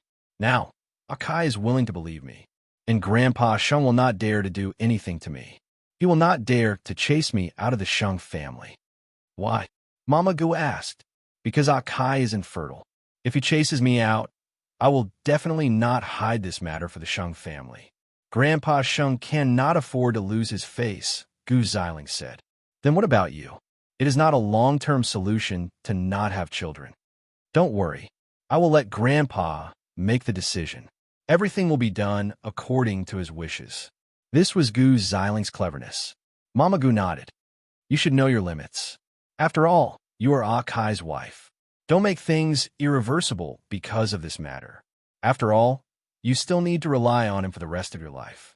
I know. However, not only was there the annoying Mu Qiqi outside, but there was also third brother and his wife in the Sheng family who always went against her. She had to think of a way to break up the relationship between the couple and make Hu Ran go back to the Hu family. When she went back to the Hu family, Hu Ran's stepmother would teach her a lesson. In the afternoon, in Sheng Ting University, Mu Qiqi went to the university to apply for leave because she was going abroad to register her marriage tomorrow. Although she appeared to be indifferent to Sheng Zhao's suggestion, deep in her heart, she was still looking forward to it. You want to apply for leave again? What for? Feng Shanshan asked when she saw the approved leave slip. It's a private matter. Mu Qiqi did not say it clearly. That's great. After you leave, I will follow up the cases in the forensics laboratory. When the time comes, I will get some commendation. Feng Shanshan said sourly. You should leave for a few more days. TSK. Mu Qiqi laughed. Why are you still saying one thing, but what you mean? Are we really not friends? I want to be friend with you. Feng Shanshan snorted. If you have time, you should still go and have a relationship. You can't ruin your good school life because of a scumbag. There are still many men in this world for you to choose from. Mu Qiqi tried to persuade her. The professor said that an unmarried man is coming to the police station. Are you not interested at all? Chapter 534. Mu Qiqi shook her head. She felt that it was too early for Feng Shanshan to say that. She might be slapped in the face when they meet tonight. Do whatever you want. Just don't tell me that you've fallen in love with her. Let's wait and see. Feng Shanshan was very confident. Mu Qiqi returned home in the evening and saw the Shun family in the living room. She smiled. Why are you all here? We are just going abroad to register. You don't have to come. You can't say that. Huang Yu held Mu Qiqi's hand and said, You are the pearl of the Shun family. Your grandfather and father are proud of you. Even if the marriage certificate is only recognized abroad, you're still going to be eighth brother's wife. How can the family not come to see you off when your daughter is getting married? Second aunt, don't be too nice to me. Qiqi, come here. Shen Jianchuan sat on the sofa and waved at Mu Qiqi. Mu Qiqi walked over and sat beside Shen Jianchuan. What's wrong, Dad? Shen Jianchuan took out a brocade box from behind and placed it on Mu Qiqi's legs. This is the wedding dress I prepared for you. I hope that I can see my daughter get married beautifully. Mu Qiqi opened the brocade box and saw a pure white gown with accessories inside. Whether it's at home or abroad, we will recognize it when you get married. You can marry the person you like. This is my biggest wish. If you can be happy, I will have no regrets in this life. Mu Qiqi put down the gift and hugged Shin Jianchuan. Dad, you must be healthy too. Wait to be a grandpa in the future. Silly child, I prepared the gown, your grandfather prepared the necklace, and your aunt prepared the headwear. All right, the child will be leaving soon. Let's talk while we eat. Mama, Sheng finished cooking and went to the living room. Eighth brother will be back soon. Everyone, wash your hands and get ready for dinner. Mu Qiqi thought about it and walked to Grandpa Shun. She said, Grandpa, I hope I didn't embarrass you. Now, everyone knows that the Shun family has a young forensic doctor. I'm proud of it. Why would I feel embarrassed? Grandpa Sheng patted Mu Qiqi's shoulder. Just be yourself. I don't care what others say now. Mu Qiqi really couldn't stand the love from her family. Her eyes turned red and she cried. Sheng Xiao saw that as soon as he entered the house. So he walked up to Mu Qiqi and patted her head. What's wrong? Everyone treats me too well. Why are you crying when I'm treating you well? Are you born to be abused? Sheng Xiao shook his head and led her to the restaurant. We're leaving early. Have a good meal. You'll have to suffer for a long time on the plane. Got it. After dinner, Sheng Xiao carried his luggage and pushed Mu Qiqi out of the house. His family stood at the door and hugged them. All of us are waiting for your return. Okay, Mu Qiqi answered Mama Sheng with a smile. Right now, this young couple was the bond that kept the two families together. They were also everyone's concern. Mu Qiqi got into the car with everyone's blessings. She leaned into Sheng Xiao's arms. I wonder how they will feel when we get married. Idiot, we're getting married for real now. All right. She couldn't afford to offend a man in his 30s. They were getting married for real now. You're going to be my husband soon. How do you feel? In the night, Sheng Xiao lowered his head and looked at Mu Qiqi. For a long time, he couldn't say a word. Just as Mu Qiqi was about to fall asleep, he slowly said, I feel that I can't wait until 2 years to register with you. I want to enjoy the status of a husband in advance now. But at the same time, I feel that the responsibility has become heavier. Is it different from before? I have a sense of belonging. I feel like I'm really married, because I have to shoulder the responsibility of taking care of the family. I feel that the responsibility has become heavier. TSK, Mu Qiqi lay on his lap. Why don't I have this sense of belonging? It's because I felt that I was yours from the beginning. I've always been very intuitive. But there's one thing I agree with. I like that you live your life with a sense of ceremony. It makes me feel that I'm fully valued. Sleep for a while. I'll wake you up when we reach the airport. Sheng Xiao hugged her, grabbed a thick blanket, and put it on Mu Qiqi. No, I want to hug you soberly. Sheng Xiao ignored her and asked Suche to turn on the lights. Then, he took out a document to read. Mu Qiqi lay on his lap instead. She could even be used as a human table for him, because she was used to this kind of Sheng Xiao. She also liked this kind of Sheng Xiao. At the same time, in the forensics laboratory, Feng Shanshan was helping the professor with an experiment. The professor glanced at her and smiled. Shanshan, are you still single? Professor, don't tell me you're asking me to see a psychologist like Mu Qiqi did. Everyone in the office is going. Aren't you going? The professor reminded her. I heard that this expert is a real high-quality resource. He's very good at martial arts. Professor, I was actually quite bad in the past. I did a lot of things to trick Mu Qiqi. I was powerful and greedy. So, those noble souls are really not suitable for me. The professor laughed when he heard this. This is the first time I've heard a girl describe herself like this. As the saying goes, a prodigal son who repents is more valuable than gold. As long as you repent now, how can you not be worthy of those noble souls? Don't. I'm afraid. I'm full of secrets. I'm most afraid of being seen through. That's the expert's specialty. The expert won't be bored to see what color your internal organs are.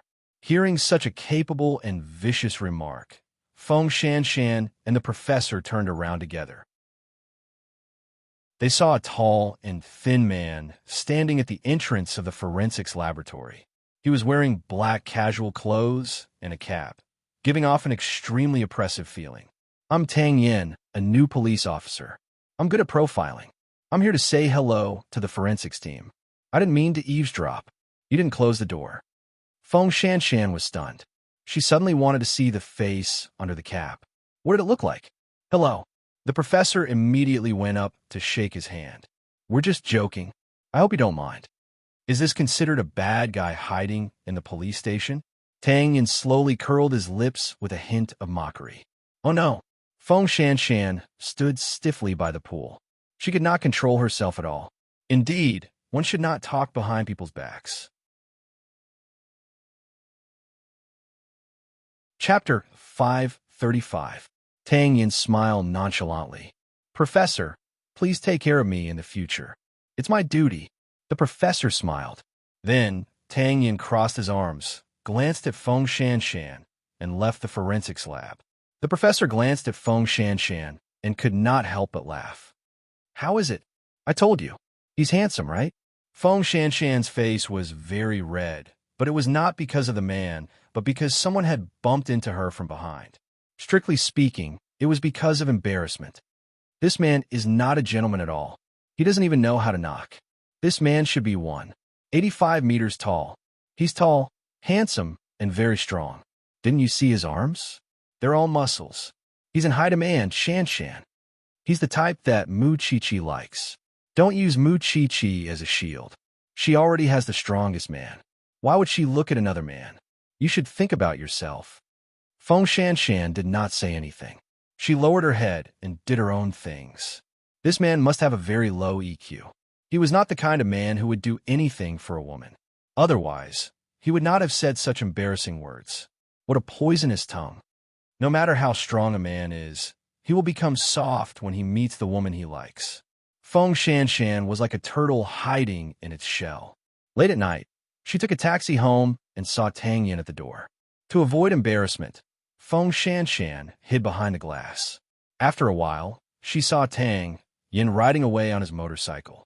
That was so cool. Of course, Feng Shanshan would not admit that she was attracted to this man. Late at night, at the Lu mansion, when Lu Qianqian returned home, Lin Mu and had already returned to the police academy. Mama Lu saw that she came home very late, so she asked her if anything happened. Lu Qianqian sat down on the sofa and answered her mother, Mu and is right. Uncle really wanted to expose this matter, but the people we arranged to stop him. I have already informed the shareholders' meeting to be held tomorrow. It's time to clean up the rubbish. My daughter, you've worked hard. Having said that, Mama Lu took a package from the table. This is for you. I don't know who sent it. Mommy, aren't you afraid that it might be a bomb? It's not as dangerous as you think. Mama Lu smiled. Someone must have sent the cosmetics. Lu Qianqian opened it and saw expensive cosmetics lying inside. She then looked at the note inside. Thank you for last time. What happened last time? Lu Qianqian suddenly understood.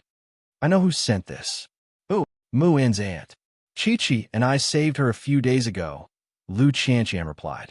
I didn't expect her to be a grateful person. Perhaps this is the arrangement of the heavens. It is fated that you should form a good relationship with the Lin clan. After saying that, Mama Lu walked to the dining table. Let's eat. Before Muin left, he reminded me again and again that you must eat on time. Don't ruin my plans. I know, Mommy. At the moment, the atmosphere in the Sheng family was very stiff. Gu Ziling's eyes were red all the time. Maybe it was because she was too upset. Hu Ran and Sheng Bowen were about to meet the paparazzi in the circle, so they did not have time to care about Gu Ziling. However, when dinner was about to end, Gu Ziling suddenly asked third brother, I heard from the servant that you and sister-in-law always have a quilt on the bed and a quilt on the sofa. Do you two sleep in separate beds? Sheng Bowen was stunned. Sheng Bowen was stunned for a moment and shook his head. No, that's good. I thought you two were up to something or sister-in-law was not feeling well. Gu Ziling sounded like a meddlesome sister-in-law. She seemed to be very concerned about third brother and Sheng Bowen. Second sister-in-law, mind your own business. Hu Ran said coldly. Indeed, the Gu family is going bankrupt soon. I don't think I have the right to take care of you. All right, your second sister-in-law is just concerned about you. You don't have to fight with me every time, do you? Sheng Kai retorted. I know third sister-in-law doesn't like Xiling, but since it's over, you should learn to look forward. Let the past be in the past. Let's eat. Hu Ran rolled her eyes. This couple was really putting on a show every day. And Gu Xiling was just like her father. Yesterday, she was arrogant. Today, she was nice. You could not keep up with her at all. After dinner, the family dispersed. However, Hu Ran stopped Gu Xiling on the way. She asked directly, "What tricks are you playing now?" "I'm not playing any tricks. I just thought you and third brother haven't slept together yet. So, I asked out of concern. Are you that kind?" Hu Ran did not believe her nonsense. "If that's the case, don't tell me the two of you really haven't slept together. You know what I mean." Hu Ran glared at Gu Xiling. Then, she turned around and left. "It's none of your business. Sheng Kai and I made a promise to be a contractual couple. But in the end, we did it for real. Now that I think about it, you and third brother probably have the same troubles. After all, you have never been in a relationship. No, who would be interested in you when you were like that?" Gu Xiling smiled and left. Hu Ran was left standing in the long hallway. She did not know what to do. She and third brother were not real husband and wife. But this matter must not be known to others, especially Grandpa.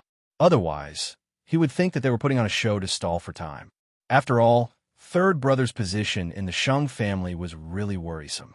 It was only because he married her that he regained Grandpa Sheng's trust.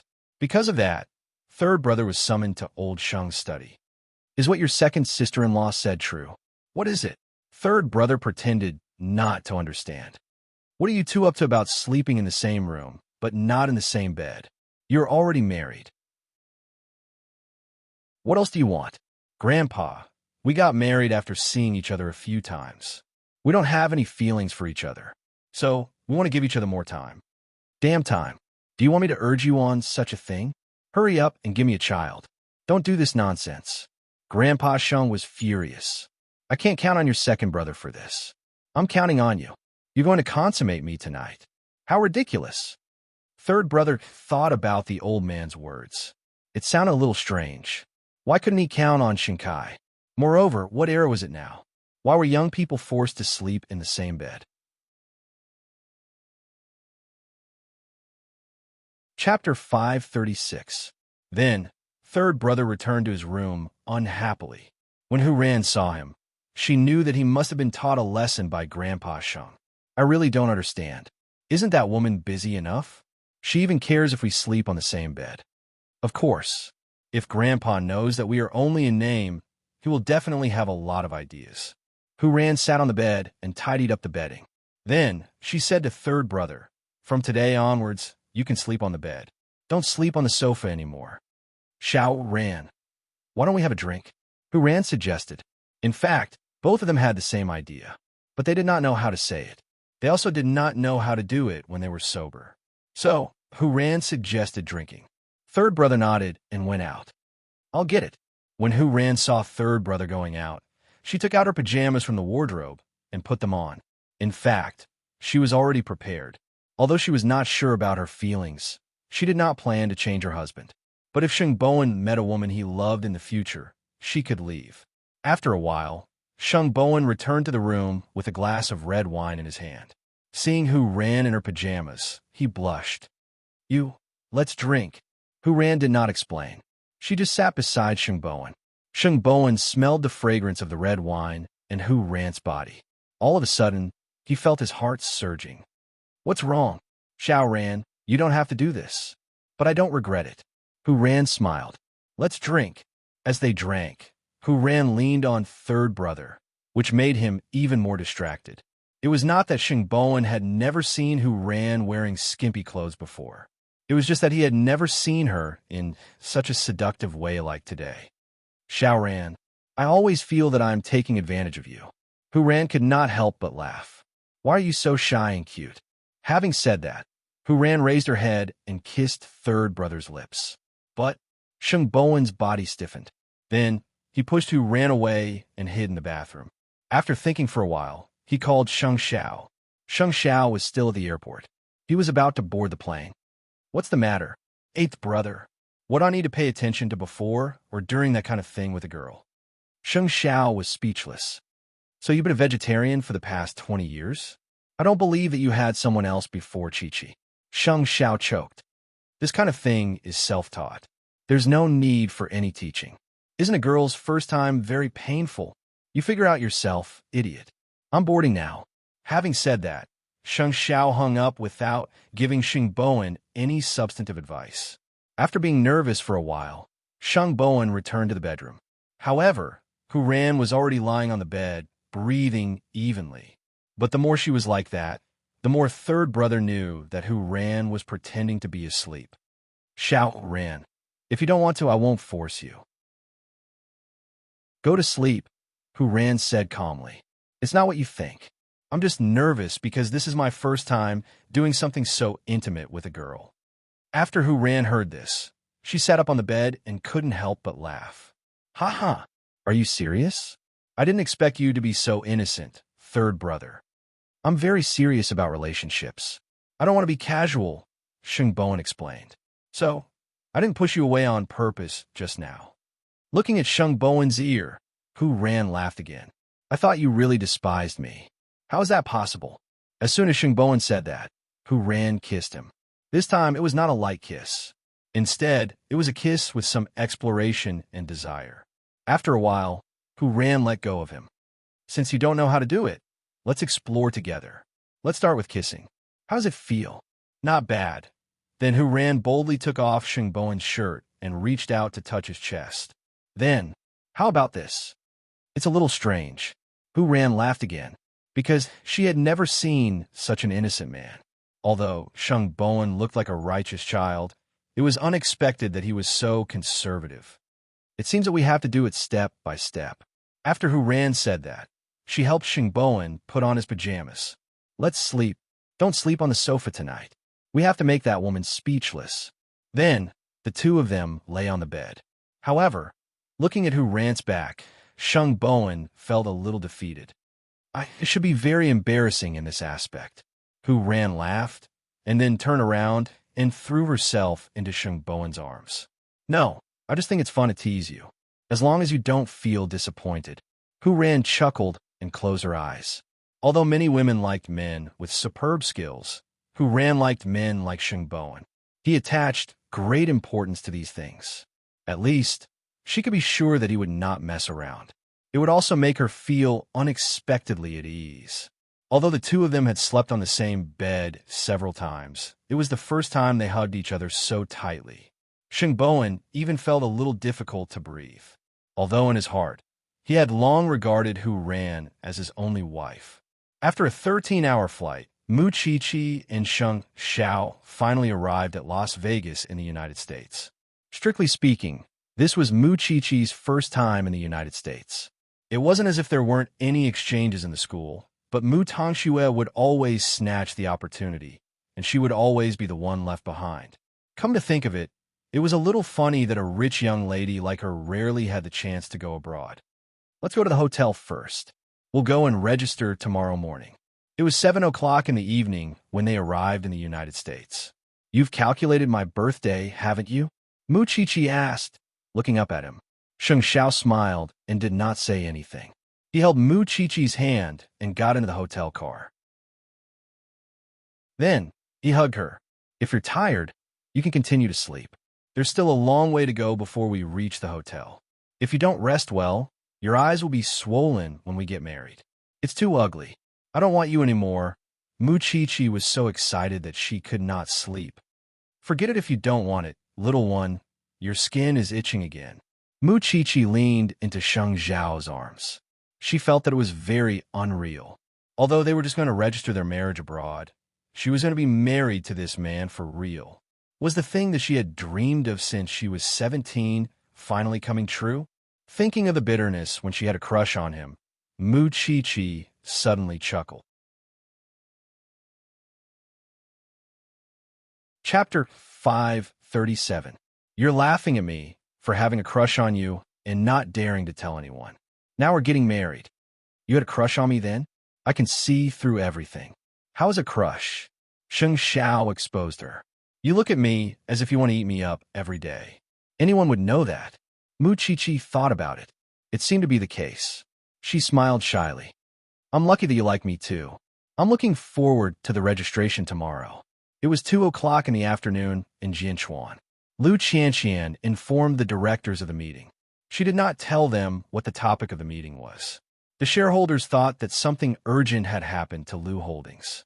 So, they all came to the meeting, including Lu Qianqian's 2 uncles.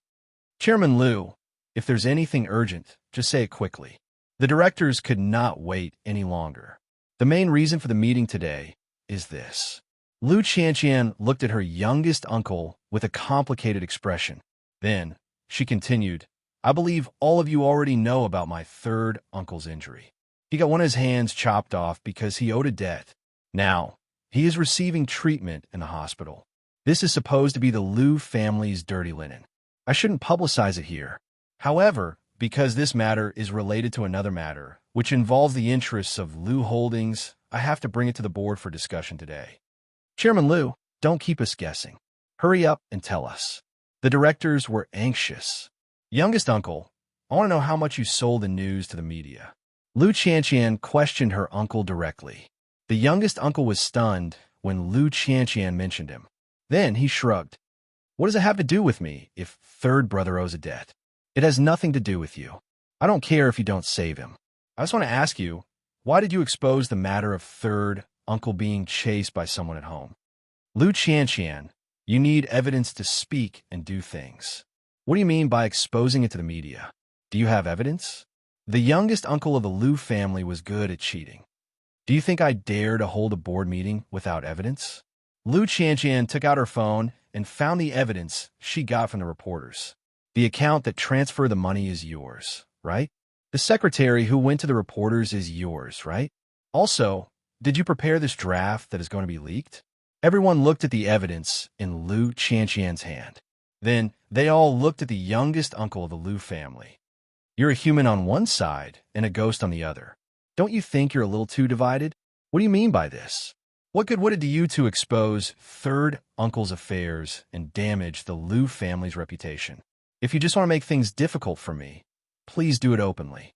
Don't sneakily make people's keys behind my back and put poisonous snakes in my room. Little Uncle Lu's face turned red, but he suddenly realized that he could not win against a little girl in an argument. Chairman Lu is really going to do that? Ow, ow, the shareholders started. Whether he is so wicked or not, you will know once you ask him. So, I want to hold this board meeting today. I think based on what youngest uncle has done, I propose to kick him out of the board. Shareholders, please make a statement. The shareholders understood Lu Qianqian's intention. It turned out that she wanted to remove the youngest uncle of the Lu family from his position as a director. The youngest Lu stood up immediately. Lu Qianqian, aren't you bored? Do you think you can kick me out of the board just because of this? No way. Lu Qianqian looked at her youngest uncle fiercely. Then, she smiled sarcastically. Just because of this? Do you know how much Lu Holdings' reputation will be affected if this gets out? Do you know how much manpower and resources Lu Holdings will have to spend to calm down the public because of your revenge? You are sacrificing the interests of shareholders for your own selfishness. If I don't kick you out of the board, how can I explain to the other shareholders? You are too selfish. You are too much. You bully the weak with your uncle's identity. You don't know who developed Lu Holdings. The youngest uncle of the Lu family was even more furious when he heard the comments of the shareholders. Lu Qianqian, you are using your position to get even. Ladies and gentlemen, please vote. I don't want to see this person appear on the board again. Lu Qianqian did not care about the resistance of the youngest uncle of the Lu family at all. She directly initiated the vote. Please note that if you want to keep such a selfish person, I won't object. Anyway, just watch your wallet. You should know that his means of creating risks are top-notch. Then it was time to vote. Almost 2/3 of the shareholders agreed with Lu Qianqian's proposal. Seeing this result, the youngest uncle of the Lu family directly rushed toward Lu Qianqian. This doesn't count. It doesn't count. You have no right to make me leave. Lu Qianqian raised her head and looked at her youngest uncle. I won't argue with you about letting the snake out. But from today onwards, if you bully my daughter and my widowed mother again and cause trouble for Lu Holdings, I won't show any mercy to you. Lu Qianqian, I will kill you. Security. Lu Qianqian directly asked the secretary to call the security guards in and drag the youngest uncle of the Lu family out of the meeting room.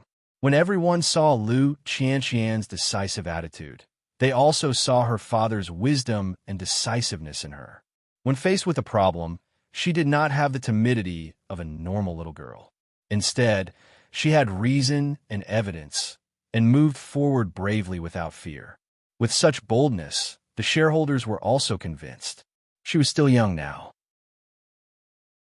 When she grew older, she would be able to achieve more glory for the Lu family. After today's incident, I hope that you can pay attention to your own safety, in case some people have ill intentions. Thank you for your concern. I have bodyguards, Lu Qianqian replied. She knew that the scumbag would not let it go just like that. But, in order to protect her mother and the Lu family, she had to do some sinister things. The forensics laboratory was unusually quiet in the evening. Feng Shanshan deliberately avoided Tang Yin and entered the forensics laboratory. She wondered if the people in the police station were all so thirsty. With such a man coming, the beautiful police officers went crazy. Professor, this Officer Tang is suitable to be admired. The professor smiled and asked her why. With that kind of face and body, he doesn't go to beauty pageants or sing. Instead, he becomes a police officer doing psychological profiling. The people in the police station are so fascinated by him that they can't think properly. Feng Shanshan had to admit that she felt a little disdainful when she saw the infatuated young police officers. Have they never seen a handsome man before? After hearing what she said, the professor smiled even more happily. Do you have such a big opinion of Officer Tang? Feng Shanshan rolled her eyes. When she was about to answer, a tall figure walked out from a laboratory, and his expression was serious. You seem to dislike me. Chapter 538. Did I say that? Feng Shanshan asked Tang Yin with a smile. Professor, I'm leaving. Thank you for today. Tang Yin did not waste any more time with Feng Shanshan.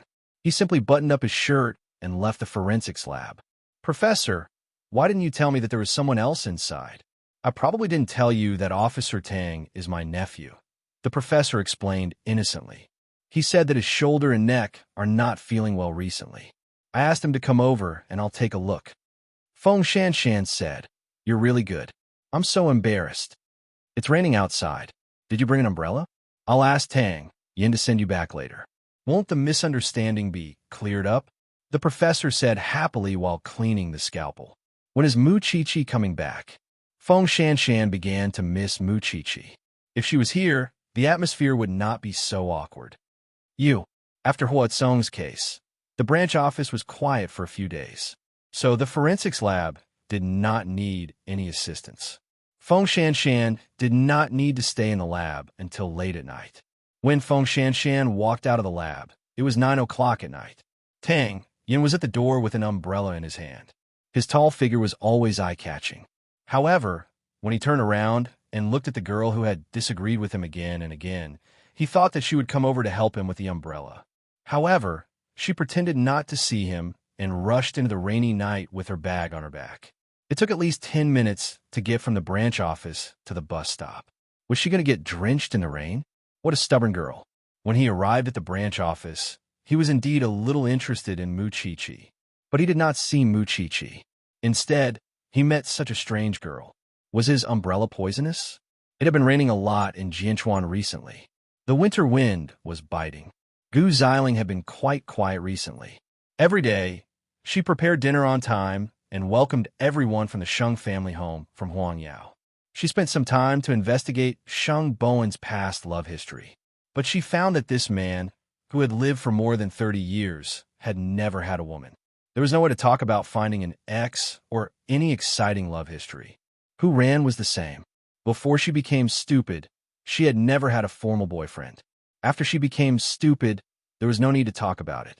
If he wanted to drive a wedge between the two of them, he would have to find another way.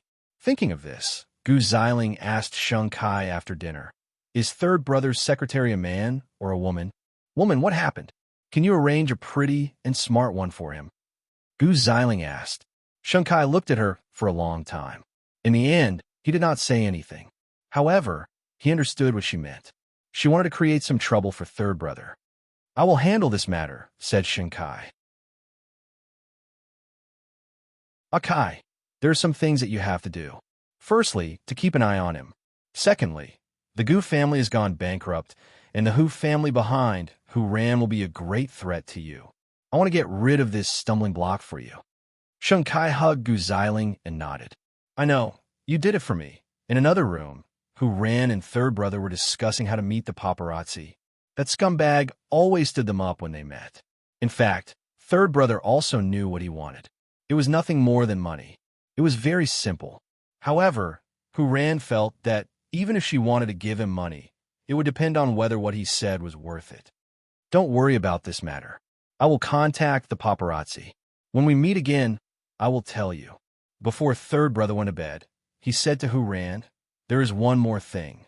My friend abroad told me that Tiffany and Company is starting to expose its shortcomings. In less than a month, the scandal will definitely spread." "What about Huang Yao?" Sheng Bowen shrugged. "Second brother insists on not withdrawing his investment. He wants to increase the investment. Grandpa believes in him. I can't do anything about it. I can only wait to suffer. You have tried your best. Don't make things difficult for yourself." Hu Ran smiled at him. Sheng Bowen tugged at his hair and smiled too. "Eighth brother has taught me some ways to salvage the situation. I only hope that when the time comes, Huang Yao will not fall too deep. What about you? Is the communication with father-in-law going well? Dad said that before I show him the evidence, he will not let that woman get pregnant. So I still have time." "That's good." After that, the two of them hugged each other naturally and lay down to sleep. But that was all. The two of them were like injured foxes hugging each other for warmth. In this extremely cold world of ice and snow, there was only each other. It was 9 o'clock in the morning in America. Mu Chi and Sheng Xiao filled in the documents at the notary office in America. After that, they would hold a small ceremony in the hall of the notary office. After that, they had to go through 2 notarization procedures. Even so, it would take about a week before they could get the marriage certificate. Seeing that the man in the black suit beside her was about to become hers completely, Mu Chi's lips curled up into a beautiful smile. "I thought the notarization would be very complicated." Sheng Xiao held Mu Chi's hand. The two of them were heading to the notary office. They were surrounded by foreigners. But everyone's eyes were focused on the young Asian couple, because they were eye-catching. If you get married today, you won't have the chance to regret it in the future. So, you have to think clearly now. Before the ceremony, Sheng Xiao held Mu Chi's hands and said, "After today's registration, I will name everything after us. So, you won't be able to escape. I'm married, but you can't be so casual with me just because I didn't ask for a ring or a grand wedding. You have to make it up to me in the future." Mu Chi said with teary eyes. Sheng Xiao could not help but smile. "Do you have any other requests? I'll tell you when I think of something." Even if the country did not acknowledge it yet, it was fine as long as someone acknowledged it. At that moment, Sheng Xiao's tall figure shrouded Mu Chi, giving her the greatest sense of security and belonging. Stupid thing. At that moment, Mu Chi was wearing the white gown her father had prepared for her. Under the sacred oath, they finally registered their marriage. She had to admit that she was very nervous at that moment. Her hand was shaking uncontrollably. Mu Chi did not calm down even after the staff repeated the word "okay" several times. After the notarization, Mu Chi wanted to call her family to share the good news. But Sheng Xiao stopped her. "It's midnight now. If you want to call in the afternoon." Chapter 539. "Mrs. Sheng, you talk too much." Sheng Xiao pinched her chin and kissed her deeply. It was just that those words had a different meaning in Mu Chi's ears. She could now call herself Mrs. Sheng. "Happy wedding, and happy birthday, my little wife." At first, the news of Tiffany and Company being in trouble was only spread within the circle. After all, entrepreneurs were very sensitive. However, Sheng Kai, who was sitting in the office, did not care. He had just spoken to the person in charge of Tiffany and Company, and now it was just the inevitable result of the internal reshuffle. He insisted on trusting his own judgment. However, during the weekly meeting, there were people who raised their concerns about this matter. But Sheng Kai rejected them all. However, the person who is usually the fiercest was unusually quiet today. Sheng Kai sneered and asked Sheng Bowen to stay behind. "Why are you mute today? Sheng Xiao is not in the country. Is there no one to give you advice? What I say is not important to you. Why should I ask for trouble? Anyway, you believe that there is no problem with Tiffany and Company now. I have found you a new secretary. Your previous secretary has made a few mistakes in my office." "Whatever," said Sheng Kai. Although he was not very smart, he could still understand this kind of surveillance. However, it was better to put in the open. At least it was better than Sheng Kai's schemes in the dark. But after third brother walked out of the meeting room, Sheng Kai looked coldly at the seat where Sheng Bowen was sitting. He said in a low voice, "I don't know what Grandpa is thinking. Third brother is not suited to manage a company." If it was not third brother, who was? Was it him? Houston Hotel, America. At night, Sheng Xiao brought Mu Chi to the hot spring on the top floor of the hotel to enjoy the night view of the whole city. There were only the two of them in the huge hot spring. Mu Chi believed that this man must have spent a lot of effort to decorate the place. "Is it our wedding night now?" Mu Chi turned her head and asked while leaning on Sheng Xiao's chest. Sheng Xiao turned her around and hugged her. "What do you think?" "No, I can't reach the bottom of the pool. I'm drowning." "Hold my waist," Sheng Xiao whispered. Mu Chi looked around and suddenly felt a little shy. "We're exposed in the air. Aren't you afraid that someone might take a video somewhere? It's only right and proper for me to kiss my wife." After saying that, Sheng Xiao's thin face came closer and closer. At the same time, the dazzling fireworks rose into the sky. However, Mu Chi could no longer care about those beautiful fireworks. She was directly brought out of the pool by the man and walked to the hotel's bridal suite. "Have a good sleep in the hotel tomorrow. We'll return to Jianchuan tomorrow night." "Why do I have to sleep for a whole day?" Mu Chi wrapped her arms around his neck in confusion. "Because tonight I don't plan to let you rest." Just like that, she married the man she loved and was infatuated with the most in her life. From then on, she had a new identity. Mrs. Sheng. On the other hand, Lu Qianqian had gotten the appreciation of many entrepreneurs in the circle after she dealt with her youngest uncle. It was unexpected that such a small body could carry such a big business. She was also very bold. Everyone was saying that this little shrew was not to be trifled with. Now, no one would talk about Lu Qianqian meeting a scumbag anymore. Now, the surprising thing was her ability to manage a business. After understanding some of this and hearing people often praising this girl, old Lin felt that he had not really understood Lu Qianqian as a person. In the past, he only thought that she was extremely ridiculous and did not look like a girl at all. She was a living slut. Although he did not change his opinion of this girl now, at least he saw that Lu Qianqian still had a little bit of good in her. After staying in the hospital for a long time, old Lin's condition was not under control. Then, other symptoms were found, and there seemed to be signs of diabetes. When Lu Qianqian knew about this, she immediately asked her secretary to contact a diabetes expert abroad. However, she did not tell old Lin that she was the one who invited the expert. Sometimes, she felt that this old man was pitiful and hateful. But in the end, he was not as stubborn as old Sheng. At least, he still had a little sincerity for Lin Muin. Otherwise, when Lin Mu and hurt himself, he would not be a threat at all. Therefore, she was willing to do these insignificant things so that one day, old Master Lin would no longer reject her so much. She even hid all of this from Lin Mu, and because she knew that Lin Muin would not allow her to do such a thing. At night, Lu Qianqian lay on the bed and sent a message to Lin Muin. "After Dad left, Mommy seems to be very lonely. I want to encourage her to find new happiness, but I know that Mommy will definitely not let go of Dad. Then give her an obedient pet, so that when you go to work, she can also have a spiritual support." "You are right." Lu Qianqian thought carefully. After all, when we have children, it will be a few years later. You want to have children with me? Lin Muin's message was filled with a naughty smile. Go to hell. Okay, when I have a holiday, I will come back to eat you, Lin Muin said calmly. Lu Qianqian wanted to tell Lin Mu, and that old Lin's condition had worsened. But she did not want to burden him, so she did not mention anything. She would wait for the foreign experts to come and confirm the diagnosis. To be honest, I miss you now. I usually hug you to sleep. Suddenly, when I return to the dormitory and hear the thunderous snoring of a few men, I feel a little aggrieved. Don't talk nonsense. Go to sleep. Don't you have training tomorrow? Lin Mu and looked at his phone and smiled foolishly. Then, he hugged his phone and fell asleep. After all, he had a lover and a family.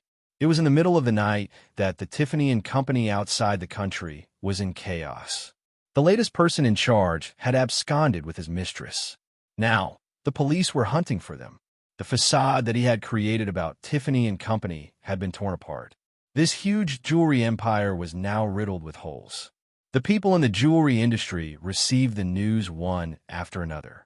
Many people in Jianchuan also heard the news. However, no one told Sheng Kai about this until the next day. At the dining table in the Sheng family, Sheng Bowen casually mentioned it. Oh yes, I forgot to tell you something. Last night, I received news that the executive chairman of Tiffany and Company has run away. Now, the police are hunting for him. Hearing this, Sheng Kai looked at Sheng Bowen in shock. What did you say? Your hearing is fine. You heard it. Sheng Kai was stunned for a moment. Then, he took out his phone from his pocket and called the secretary of Tiffany and Company directly. However, the other party told him that Tiffany and Company was in a mess now and no one could manage it. Chapter 540. Sheng Bowen put down his chopsticks and looked at Sheng Kai coldly. Why didn't I tell you earlier? How many times have I told you that Tiffany and Company has a problem? Did you listen to me? Not only did you not listen to me, but you also increased the investment. We quarreled at home and in the company because of this. Are you blaming me for not telling you earlier? You're crazy. Is it Sheng Xiao again? What does it have to do with Eighth Brother? How capable was Eighth Brother to be able to shut down a company in Europe? Don't you think you're overestimating yourself by blaming Eighth Brother when something happens? Eighth Brother has never treated you as an opponent because you're not qualified. Sheng Bowen sat down and continued to eat his breakfast calmly. Third brother, your second brother is just anxious. You don't have to help outsiders to deal with your second brother, do you? Gu Xiling quickly stood beside Sheng Kai and expressed her opinion. If you and your wife have the time to talk nonsense with me, why don't you do something practical and save Huang Yao's losses? You'd better think about how you're going to explain this to the shareholders. You've lost tens of billions of yuan of investment. When Sheng Bowen mentioned the shareholders, Sheng Kai suddenly felt a headache. Why did this happen? Grandpa, Sheng listened to the conversation between the two brothers. After a long time, he said slowly, inform the people to hold an interim shareholders meeting. Grandpa, you don't have to say anything more. Grandpa Sheng got up from his chair and went to the study. Sheng Kai was furious. He grabbed third brother's clothes. You really put in a lot of effort to pull me down. You are wrong. You're the one who wants to pull yourself down. It has nothing to do with me, third brother said calmly. I will not do as you wish. Let's wait and see. Then, third brother broke free from Sheng Kai's grip and left the dining room with Hu Ran. Sheng Kai's face was pale, but he could not do anything about it. He had made a big mess of a $10 billion deal. But no matter what, he would not let Sheng Bowen get what he wanted. Did he want to take the position of crown prince from him? Don't even think about it. The news of Huang Yao encountering the glacier spread very quickly. It also surprised and shocked people. When Huang Yao was handed over to Sheng Xiao, there had never been such a big problem or crisis. However, Sheng Kai had only been the crown prince for a short period of time, and such a big case had already happened. Anyone would question Sheng Kai's ability, let alone the shareholders who were related to their own interests. Soon, Grandpa Sheng came out of the room after changing into a new set of clothes. When he passed by the living room, he said to third brother, you should come to the meeting too. Grandpa, I'd better not join in, or I'll get into a fight with second brother again. That's not good for solving the problem. Third brother replied. Let's see if he has any contingency plans. So you have it. Ever since second brother proposed to cooperate with Tiffany and company, I've been against it, but to no avail. For the future of Huang Yao, of course, I can't do nothing. But I can't tell you about this yet because I'm not confident, Sheng Bowen said to Grandpa Sheng. Old Sheng took a deep breath and nodded. I'll go to the meeting first. Sheng Kai was responsible for the matter, but did the old man not have his share of responsibility as well? Every time Sheng Kai and Sheng Bowen quarreled at home, Grandpa Sheng would always side with Sheng Kai. He rarely listened to third brother's opinion. But now, he had suffered a setback. After Grandpa Sheng left, the living room of the Sheng family finally quieted down, because Gu Xiling just stared at Sheng Bowen silently. After a long while, she finally said, I really couldn't tell that you're so clever. Same to you. This matter had blown up. Sheng Xiao, who was far away in America, had received the news. He was about to return to Jianchuan with Mu Qiqi. However, when they arrived, the board meeting of Huang Yao had already ended a few times. I don't know much about the business world, but will this matter shake the foundation of Huang Yao? Of course not. The loss of investment is completely different from a Gu family situation. There are many ways to remedy it. Sheng Xiao answered Mu Qiqi. These things are very complicated. You might not understand, even if I say a few words. Don't waste your brain cells. You just need to know that this is a good opportunity for third brother to take over. Are you really planning to pull second brother down from the position of crown prince? It's not me. It's third brother. Sheng Zhao's eyes were half closed as he rested in the VIP lounge of the airport. His tone was lazy, as if this matter did not bother him at all. Does third brother have such great ambition? It's not like you don't know that he was imprisoned in the Sheng family. Only when he has real power can he really control his life. Then, are you going to help him? Sheng Xiao shook his head. I don't want to get involved in the jewelry industry anymore. Moreover, if third brother can't handle this matter, the result will be the same even if the person in charge of Huang Yao is changed. Mu Qiqi could not understand the deception in the business world. She did not want to understand it. I can only pray for third brother in my heart. At this moment, the atmosphere in the meeting room of Huang Yao was unusually tense. Even Grandpa Sheng was personally involved. One could imagine how big a blow this matter was to Huang Yao. Sheng Kai was sitting in the CEO's seat. However, all the shareholders looked at him suspiciously. Some of them even made things difficult for Sheng Kai. Huang Yao has never had such a failed investment in so many years. When Sheng Xiao was still around, we never sat here to hold anyone responsible for our investments. But today I want to ask you something. CEO Sheng, have you thought of a solution for this matter? How much can the loss be reduced? Before this, third young master strongly opposed it. But CEO Sheng repeatedly assured the board that this cooperation was in the bag. But now, I just want to know who will fill the billions of losses. CEO Sheng, is it you? Old chairman, please give us shareholders an explanation today, no matter what. Grandpa Sheng looked at everyone coldly. He did not speak from the beginning to the end. He just stared ahead without moving. Old chairman? Grandpa? Everyone looked at Grandpa Sheng, only to see him suddenly fall down from his chair. Everyone panicked and did not know what to do. Call an ambulance. Call an ambulance. In the end, the meeting could not continue. It was postponed until the afternoon when Grandpa Sheng woke up. When third brother heard the news, he immediately went to the hospital with Hu Ran. But Grandpa Sheng was still in the emergency room.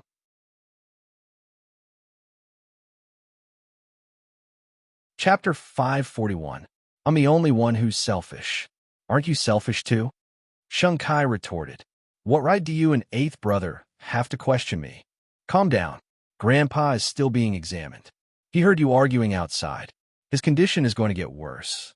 Hu Ran quickly separated the two of them. How can you still have the mood to quarrel at a time like this? Sheng Bowen let go of Sheng Kai's collar and took a few steps back. The two brothers stood on each side, anxiously waiting for the news from the emergency room. Although they had a lot of hatred and complaints, they could not help but worry when it came to a critical moment.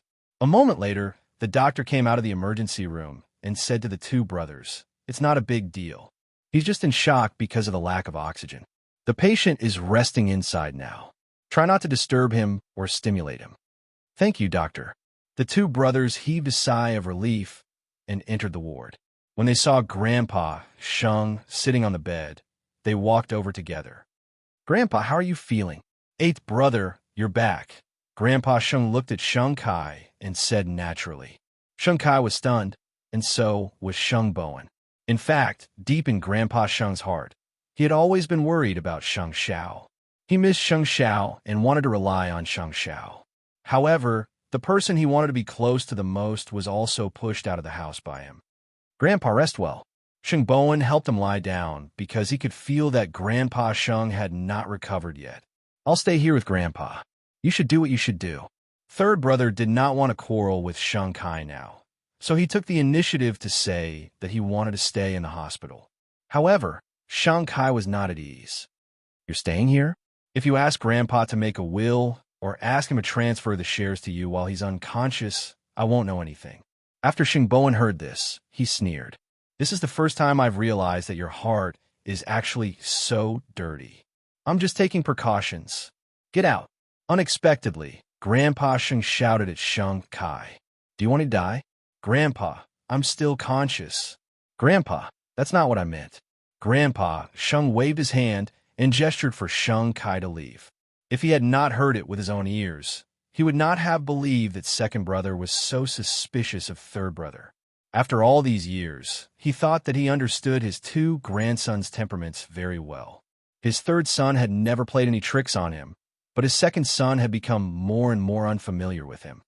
"What about Tiffany and company then? Do as you see fit. If the shareholders aren't satisfied and want to remove you from your position, then just let them be." That was the old man's last hope for Sheng Kai. If he could not handle the matter well, it would mean that he was not qualified to continue being the heir of Huang Yao.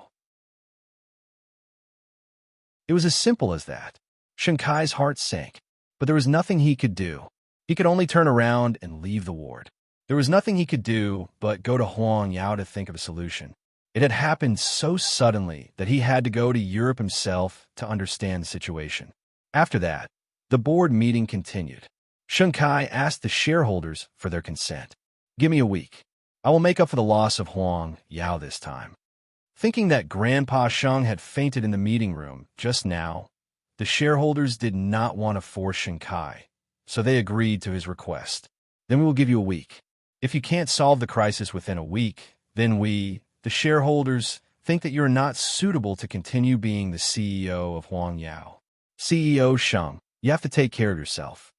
Then, Sheng Kai asked his secretary to book a plane ticket abroad. He was about to take off soon. As for the hospital, he could only call Gu Xiling. "Grandpa is in the hospital now.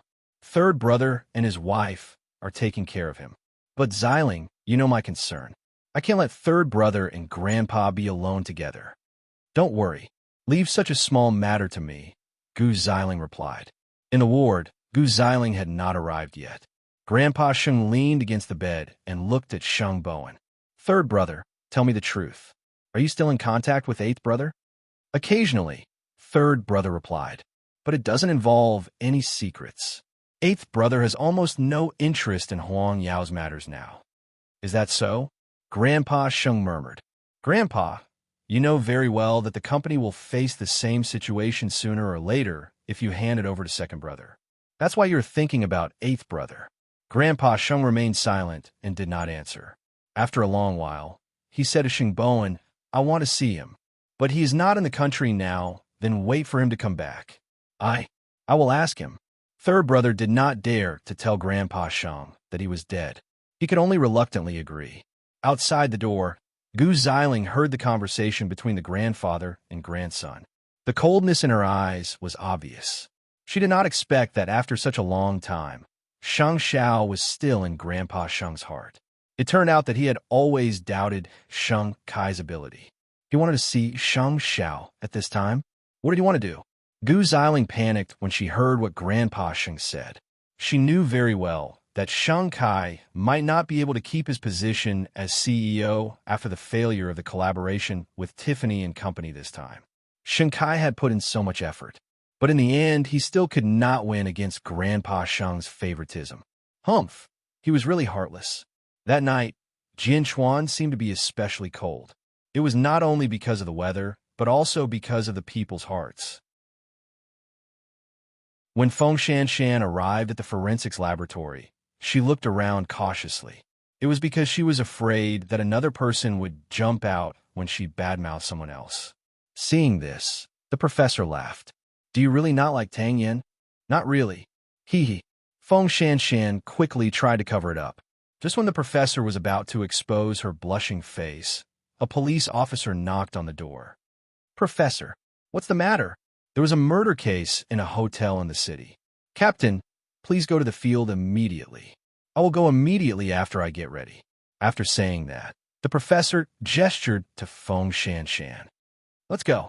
Chi-Chi is not here, so I can only ask you. Mu Chi-Chi is here. Aren't you going to ask me? Stop talking about Wenju's name. Pack your things. It's a matter of life and death. Having said that, the professor immediately carried the forensics case.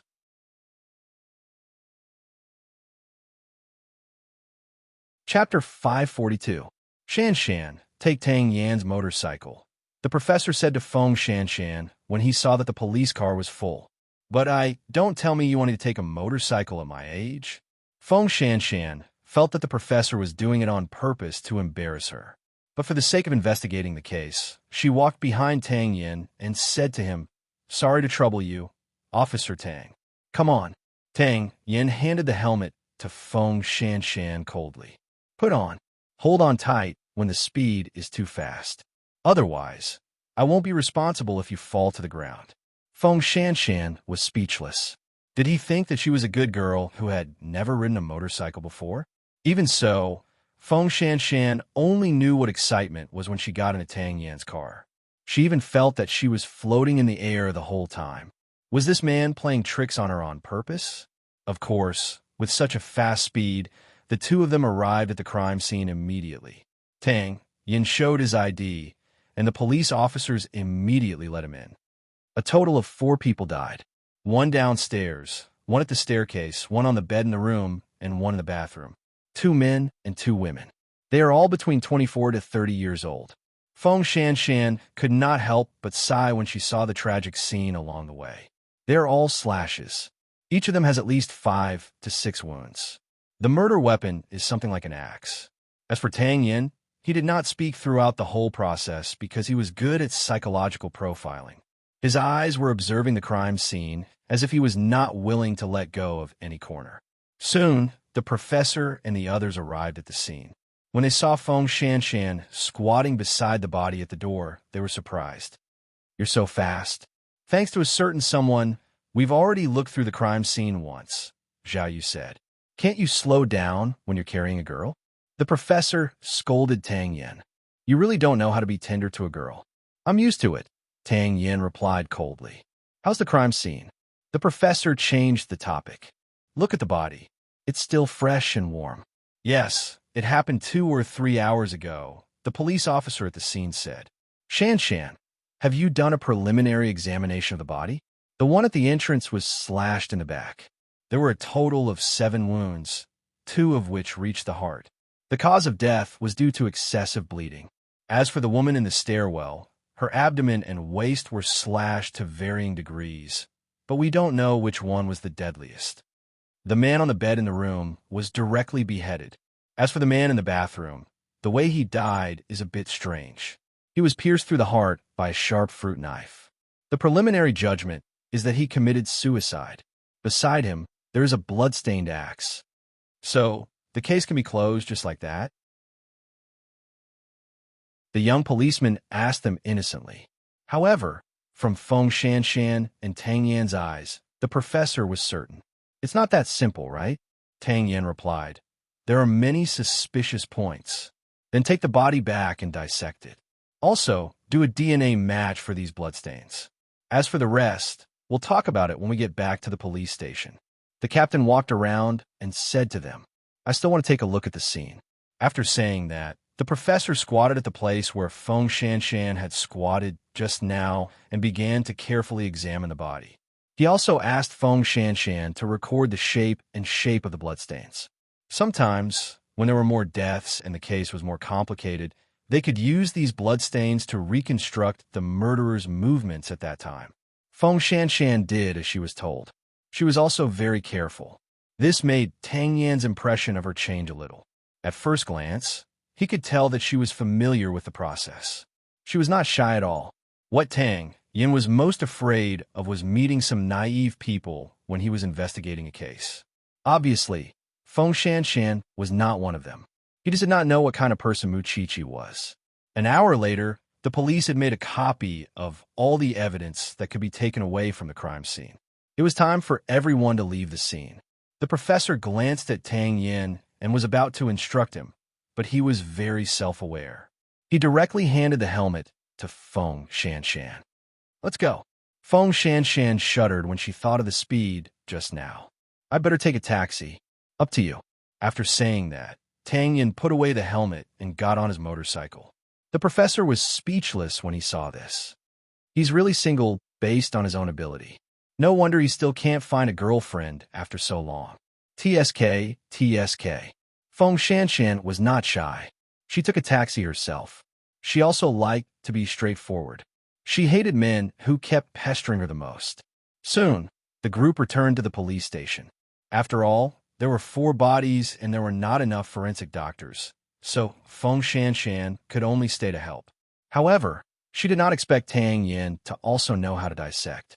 Seeing Feng Shanshan's confusion, Tang Yan explained casually, "I've also learned clinical medicine and anatomy." Feng Shanshan nodded. Although she was not used to it, she still cooperated. "We'll have to stay up late tonight. Be prepared. You help here. Let Shanshan go back. She's a student, and she still has class tomorrow." The professor criticized Tang Yan. "I really want to slap you awake. You don't know how to be considerate of a girl at all." Tang Yan shrugged and continued to bury his head in dissecting the body. "Professor, I can do it." Feng Shanshan perked up. "I only have class tomorrow afternoon. Don't force yourself."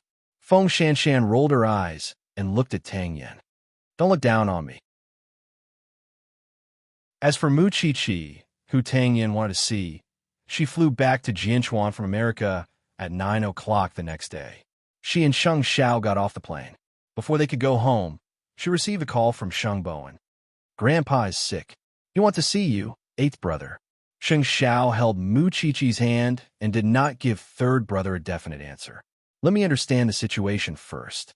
Trust me, this time, Grandpa won't make things difficult for you." Was Sheng Xiao afraid of making things difficult for him? Not at all. He wanted to know how bad Huang Yao was now and what the old man was thinking. Even so, he did not let 3rd brother go. "I'll get back to you later." "What's wrong?" The old man suddenly had an idea. "He wants to see me again." Sheng Xiao held Mu Qiqi's hand tightly. "I'll send you home first. I'm going to Zhongting." "No need. I'm not tired yet. If you want to see the old man, you have to bring me along." Mu Qiqi held Sheng Xiao's hand.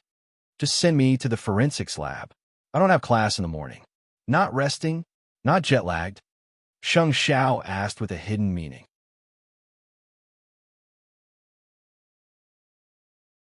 Chapter 543. Sheng Xiao stroked Mu Qiqi's hair. "Forget it. I can't do anything to you." Then, Su Che drove Mu Qiqi to the forensics laboratory. The professor was busy. When he saw Mu Qiqi, he smiled. "Xiao Qi, you came back at the right time. Come and help me. You have to wait for me to change and get ready." Mu Qiqi pointed at her clothes. "You finally know that you are back." Feng Shanshan walked out of the room. She had dark circles under her eyes and looked very tired. "You can help the professor now. I'm going to lie on the sofa for a while." Mu Qiqi looked at the corpses on the dissection table. Then, she saw a tall man standing beside the dissection table. She frowned. "This is the new detective Tang Yan," Feng Shanshan said impatiently. "He is good at psychological profiling." Tang Yan stopped what he was doing and took off his gloves. He extended his hand to Mu Qiqi. "I have heard a lot about you. I'm sorry. Mu Chi-Chi extended her hand and shook his hand politely. Then, both of them looked away. But Mu Chi-Chi asked Feng Shanshan with her eyes and mouth what happened. Feng Shanshan rolled her eyes. I will tell you later. You should understand the case first. What happened to this case? A total of 4 people died. 2 men and 2 women. 3 of them were hacked to death, and the last one was stabbed in the heart with a fruit knife. The police have verified the identity and background of these 4 people. From the looks of it, the murderer killed them first and then committed suicide. So we can close the case. But things are not that simple. Then, I will look at the corpses first and keep up with your progress. Mu Chi-Chi said. Then, she focused on the corpses. At 10 o'clock in the morning, Sheng Xiao appeared in Zhongting's office. His secretary immediately sent him the documents that he needed to deal with. Sheng Xiao looked at the documents on the table and said to Su Che, I want to know about the case between Tiffany and Company and Huang Yao. I knew you would ask, so I have investigated it. I got the latest news through some channels. Su Che immediately passed the documents to Sheng Xiao. Sheng Kai has flown abroad, but the situation in Tiffany and Company is very bad for him. I was the one who handed Huang Yao over to him. I never thought this day would come. Sheng Xiao stood in front of the French window, his eyes sharp and cold. That's not something you can control. I'll pick her up from school in the afternoon and then go to the hospital. Huang Yao's foundation was strong, and the 10 billion yuan of cooperation would not hurt the foundation of Huang Yao. But even so, it would be a great blow to their vitality, and they would need a long time to recover, unless they could think of a way to remedy it. I remember that the Tiffany family has an elder brother, right? Indeed. When the old chairman passed away, the 2 brothers fought for a long time.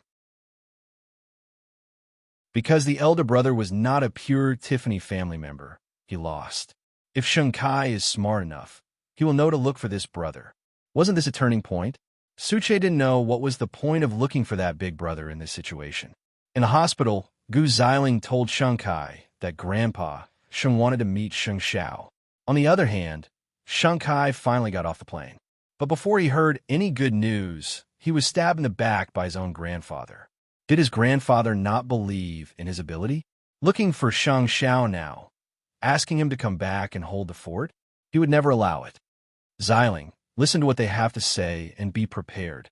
I will never let Sheng Xiao take away everything that I have worked so hard for. I know, Gu Xiling said. However, it was easy for her to make things difficult for Sheng Bowen. But how could she stop Sheng Xiao? Now, I'll go to Tiffany and Company to understand the situation. The Sheng family will depend on you. We are of one mind. Don't worry. Mu Chi-Chi had to attend classes in the afternoon, so she could only understand the case briefly in the morning so that she would not fall behind. Based on the current situation, the distribution of the bloodstains was a very important breakthrough point. In such a case, it was best to reconstruct the movement of the murderer so that the police could get the most information and help them solve the case. We will wait for you to do the experiment tonight. Let's wait for more information from the police, the professor said to them. Go back to class first. Mu Chi-Chi supported Feng Shanshan, and they took a taxi together. However, when she saw Tang Yin behind them, Mu Chi-Chi could not help but gossip. This man is so tall and strong, and he has a good face. Aren't you interested in him at all? Feng Shanshan rolled her eyes. Don't mention it. I have said bad things about him several times, and he heard it. He is not a quarrelsome couple. Enemy my *S. Any random boyfriend I've had would have a much higher EQ than him. This is an ancient creature. It's better not to provoke it. Feng Shanshan yawned, looking like she wanted to stay away from it. Besides, he is here for you. I have heard a lot about you. I'm married. Don't hurt me, okay? Mu Chi-Chi quickly said. I forgot that the one in your family is a super jealous king. Then, Feng Shanshan closed her eyes. Call me when you arrive at school. However, when school was about to end, Sheng Xiao texted Mu Chi-Chi that he would go to the hospital to see the old man. Mu Chi-Chi sighed. She might not be able to help the professor with the experiment today, but she did not want Sheng Xiao to go back and face Grandpa Sheng and Gu Xiling alone. Although no one could bully her man, it was not bad to go back and see third brother and third sister-in-law. At 6 o'clock in the evening, Su Che drove Sheng Xiao and Mu Chi to the hospital. At that time, Gu Xiling happened to be delivering food to Grandpa Sheng. When she saw Sheng Xiao and Mu Chi getting out of the car, her chest immediately lit up. So, she did not think much and stopped them. "What are you doing in the hospital? Don't you think you have hurt Grandpa enough?" Su Che. Sheng Xiao did not want to talk to her and called out to Su Che.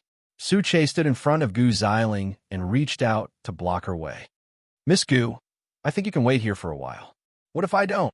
"Then I can tell you clearly that as long as it is someone with bad intentions, I will beat them up regardless of whether they are old, young, or women," Su Che replied coldly.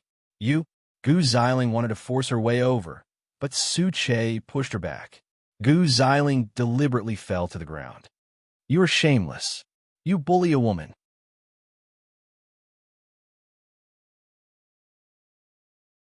Chapter 544. In front of the ward, Sheng Xiao and Mu Chi saw third brother and his wife. "Go in. Grandpa's inside." "Eighth brother, Grandpa can't be provoked. Watch your words." "I won't go in." Mu Chi looked at Sheng Xiao and said, "If I go in and make his condition worse, I will be a sinner." "Take good care of Chia," Sheng Xiao said to third brother and his wife. Sheng Bowen pointed at the door and gestured for Sheng Xiao to go in quickly. Gu Xiling could not afford to offend your precious daughter. Moreover, she had Su Che with her. Sheng Xiao pushed the door open. His tall figure slowly walked to Grandpa Sheng. Under the light, Sheng Xiao's figure made people feel pressured. He was calm and mature. "Didn't you want to see me?" Grandpa Sheng looked at his grandson. His hands could not help but tremble. "When you handed everything to second brother, did you ever think that this would happen? Eighth brother, don't you think you entrusted the wrong person? Isn't it normal to fail in an investment? But when you were in Huangyao, you never let such a thing happen." Grandpa Sheng looked at Sheng Xiao with a burning gaze. "Don't you think that this is a side effect of your capriciousness to Sheng Kai? When I was in Huangyao, you could control everything in your hands. You could do whatever you wanted. Heaven today, hell tomorrow." Second brother knew very well that he was not as capable as me. How could he keep his position as the crown prince? Of course, you would get rid of the dissidents. Because he did not feel safe and his heart was full of danger. You would seize the opportunity to use the people who are useful to you. You would turn around and abandon the people who are useless to you. With this premise, of course, he would not tolerate third brother's existence. When people are extreme, their thoughts will also be crazy. Have you never thought about this carefully? Sheng Xiao sat on the sofa at the side, showing his noble posture. If you can't let go, Huangyao will always be in a state of war. Killing each other is just an internal friction. Will you really not come back? Grandpa Sheng still had a glimmer of hope for Sheng Xiao. At least, help Huangyao through this crisis. There will always be someone who can solve Huangyao's problems. If you are willing to trust third brother more, he will naturally give you a satisfactory answer. As for me, I'm walking a different path. We're not on the same side anymore, Sheng Xiao told old Sheng frankly. I feel like my body is getting worse. Grandpa Sheng said to Sheng Xiao, admitting defeat. He had never used such a pleading tone. I don't want Huangyao to be destroyed in my hands after so many years. I won't target Mu Chi anymore, and I don't expect you to come back. I only have one request, and I hope you can promise me. You first.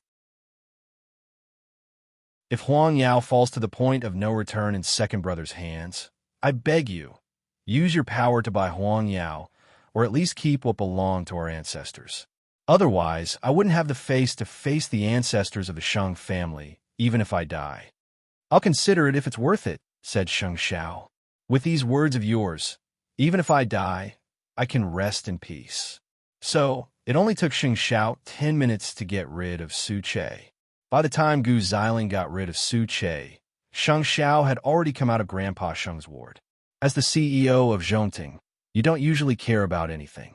But when Grandpa Sheng is sick, you immediately come to the hospital. You are really filial. Why? Are you also thinking about Grandpa Sheng's inheritance? I realize that every time I see you, you are always so aggressive. You like to bluff, Mu Chi retorted. Are you that afraid that we will come back to snatch it? Or do you know that second brother will step down from the Tiffany and Company partnership and that you and your wife will lose everything? Since you have everything, why are you trying to tempt Grandpa? Did you see it with your own eyes? Or did you hear it with your own ears? You are really good at framing people. But if Grandpa Sheng really wants to consider Xiao Xiao, I'll be glad to see it. After all, who doesn't like money? Don't you think so, second sister-in-law? More importantly, if Grandpa Sheng really wants Xiao Xiao's share, you can't do anything even if you protest to your death. If you are so capable, go against Zhongting. Gu Ziling's eyes were red with anger, but she could do nothing. You're just bullying me because my man is not by my side. That's what you deserve. Then, Mu Chi turned to look at Shang Xiao. Send me to the forensics laboratory. It's much better to help the professor with a murder case than to stay here. After all, I don't want to waste my saliva. Shang Xiao looked calm.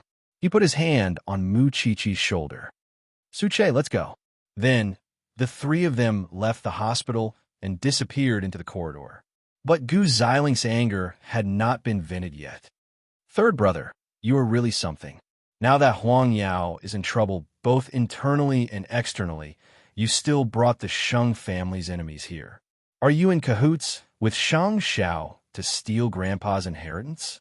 Third brother saw that Gu Ziling was like a shrew, standing at the door of the ward and shouting. She did not look like a socialite at all. So he reminded her, to be honest, you don't win everything just because you are loud. Having said that, he was about to enter the ward, but Gu Ziling stopped him. You don't need to take care of this place before second brother comes back. Sheng Bowen was about to retaliate when Grandpa Sheng appeared at the door. He said to Gu Ziling, go back. Third brother and his wife are enough. Grandpa, don't fall for Sheng Xiao and third brother's trap.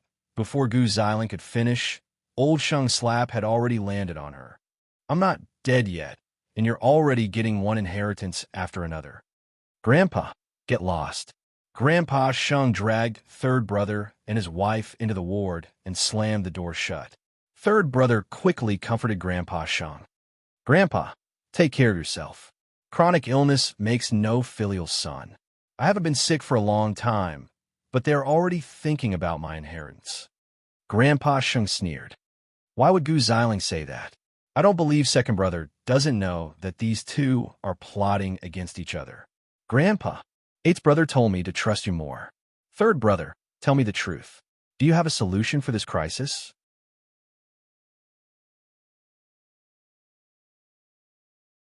Chapter 545. As long as he is willing to come out and stabilize the situation, Tiffany and Company will still have a chance to survive. The cooperation with Huang Yao can also be carried out. I have been in contact with him for some time.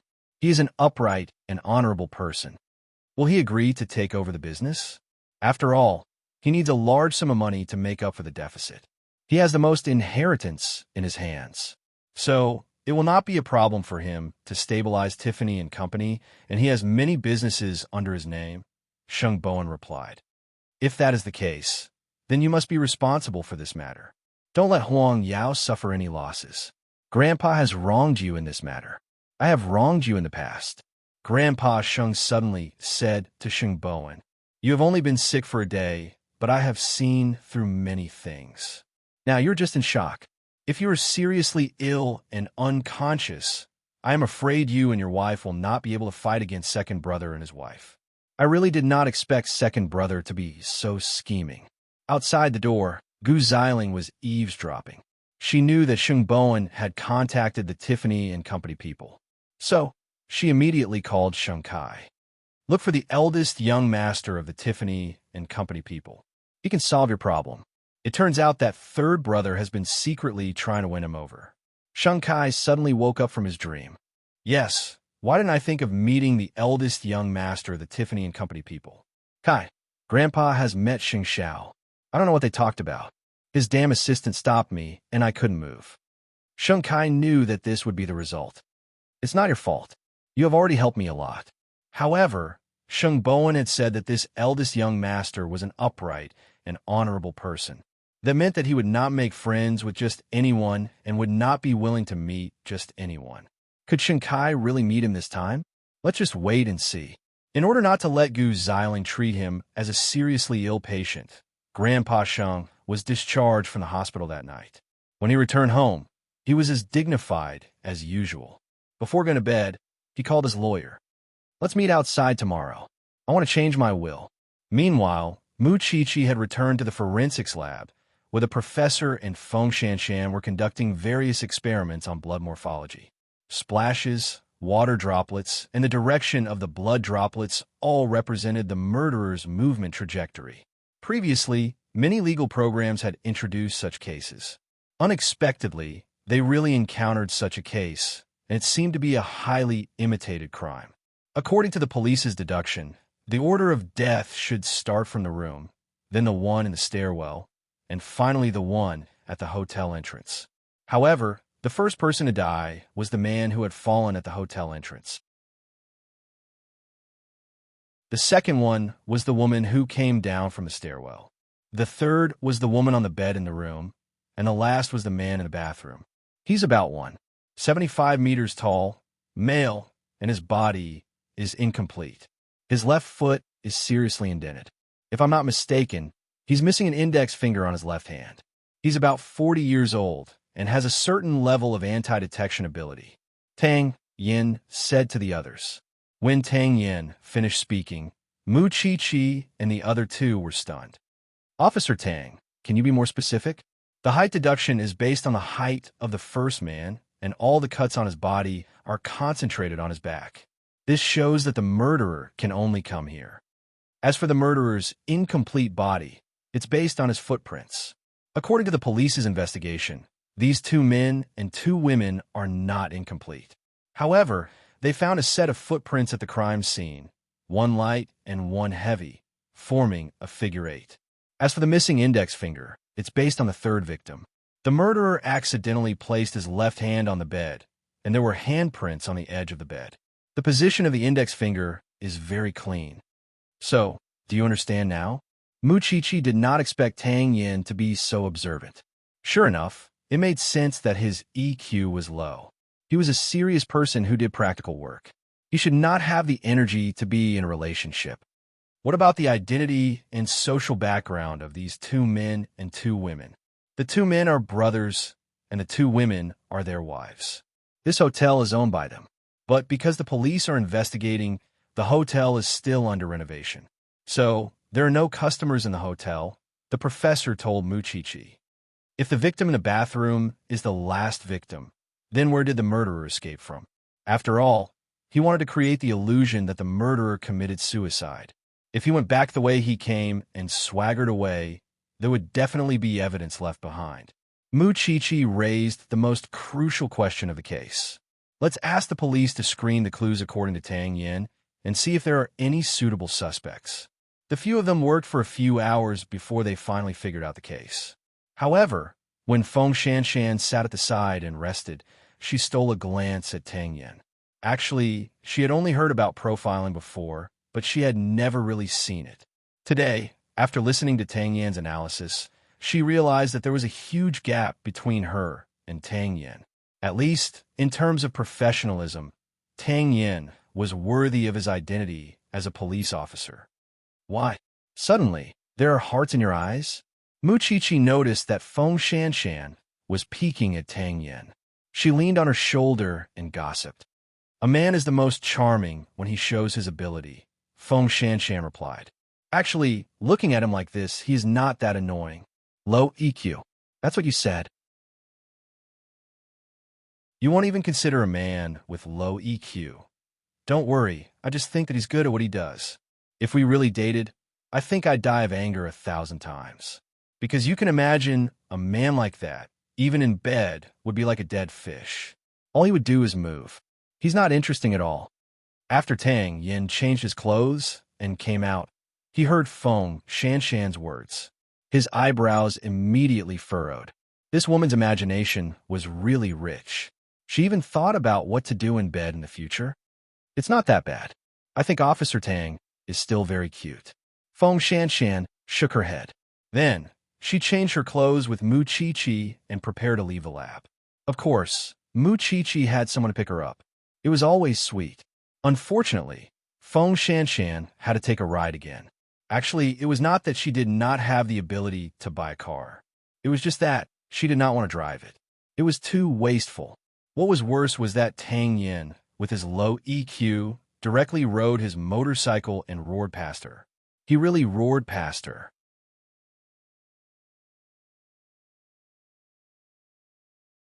Chapter 546. That night, when Mu Chi-Chi and Sheng Xiao returned home, Mama Sheng quickly welcomed them home.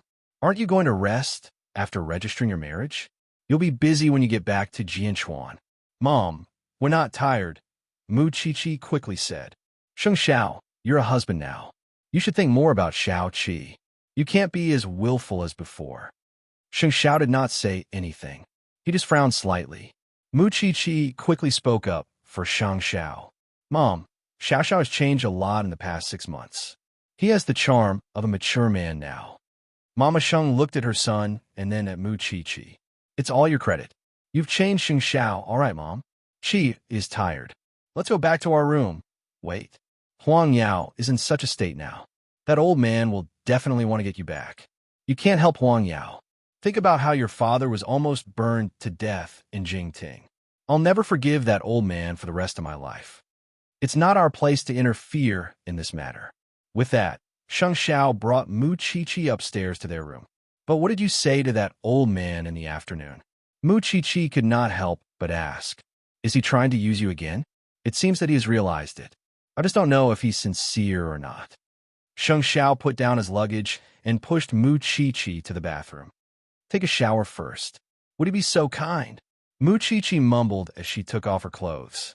Before entering the bathroom, she leaned against the door and asked Sheng Xiao, Aren't you coming with me? Who am I to you? Why should I come with you? We're already an old couple, still playing this game. With that, Mu Chi-Chi walked to Sheng Xiao and grabbed his collar. Sheng Xiao chuckled and carried Mu Chi-Chi in his arms. Where did this old couple come from? We're just newlyweds. The next morning, Grandpa Sheng went out with his butler, as usual. It seemed that he was meeting up with a friend. Gu Xiling was not suspicious. She did not dare to act rashly in front of Grandpa Sheng. After all, it was the first time Grandpa Sheng touched her yesterday. Thinking about it, she and Sheng Kai were indeed a little too radical. Grandpa Sheng was just suffering from a minor illness, but they were already guarding against everyone in the family. They even let Grandpa Sheng see through their intentions. It was really not worth it. Now that Sheng Kai was in such a situation, the loss outweighed the gain. If Sheng Kai could not handle the cooperation with Tiffany and Company, he would most likely lose his position as CEO. Now, it was old Master Shun's turn to guard against second brother and his wife. After arriving at the agreed location, the old man went straight to meet his private lawyer. He said to the lawyer, I want to change my will. Are you ready? Chairman, just say it. The lawyer was ready. What I want to change is the distribution of shares. Sheng Xiao will take 30% of the shares under my name, and the other 6 grandchildren will share the remaining 70%. The lawyer was stunned. It's Sheng Xiao, 8th young master. Are you sure? I'm sure. Old Master Sheng nodded. At first, I didn't want to give you a single cent, but I'm getting older and my heart softens. Why did you make such an adjustment? The lawyer could not understand, because he felt that Sheng Xiao had hurt Grandpa Sheng a lot in the past. There are many descendants in the Sheng family, but they are all mediocre. Second brother is the only one who is decent, but in just half a year, he has grown a lot of ambition. This grandson is not easy to control. If he really takes over the power, he will not treat the others in the Sheng family well in the future. Third brother is loyal and tolerant, but he is not the material to manage the company. He can be an assistant, but he does not have the talent to be an emperor. Thinking about it, only 8th brother is more capable than others and can stabilize the Sheng family. After I woke up from my coma that day, I suddenly had a great feeling. Maybe one day, I will fall down like this again and won't be able to get up again. However, I can't leave such a big mess behind. Otherwise, when the time comes, the brothers will fight to the death again. The lawyer nodded. But eighth young master has Zhongting now. Will he still be willing to take over Huang Yao? You don't think he will, right? Grandpa Sheng smiled. But I don't think he will just stand by and watch. Now, I can understand eighth brother a little. He only looks ruthless and decisive, but he is still soft. Then, what is the chairman going to do with the will? There are 3 wills. One is in my hands, one is in your hands, and the last one will be given to eighth brother. But don't let him open it now. Chairman, you are afraid. Second brother and his wife are so selfish. I am afraid that they will have other ideas when the time comes, said Grandpa Sheng. Old Sheng replied, some things can only be understood in the end. I was too stubborn in the past. After hearing the old man's words, the lawyer nodded. I'll prepare the notarization. Sheng Xiao might not care about the 30% of the shares, but he would never let second brother's conspiracy succeed. What if second brother and his wife made things difficult for third brother after he left? Eighth brother still had a reason and an excuse to intervene. That family was led astray by his eagerness for quick success. Now, he just wanted the Sheng family to return to peace. On the other hand, in Europe, with Gu Ziling's reminder, Sheng Kai finally contacted the eldest young master of the Tiffany family. The eldest young master thought that it was Sheng Bowen, so he invited Sheng Kai to his manor. Sheng Kai thought that he had a chance to turn things around, so he relaxed a lot. But when he arrived at the manor, the eldest young master was stunned, because the person who came was not Sheng Bowen. Sheng Kai saw that the eldest young master's expression was not right, so he quickly reached out to him. But the eldest young master said to him, I know you. The person I want to see is your brother. Sheng Kai's face darkened. He said in perfect English, my brother did not come. He asked me to come and see you. Impossible. You are in cahoots with my brother. If you did not support my brother, he would not have won the position of the CEO of Tiffany & Company. You are the one who helped him. How dare you come to my house? The eldest young master of Tiffany & Co. glared at Sheng Kai. I know why you are here, but I will not give you an answer without seeing Bowen. Sheng Kai felt even worse when he heard this. Bowen is not qualified to represent Huang Yao.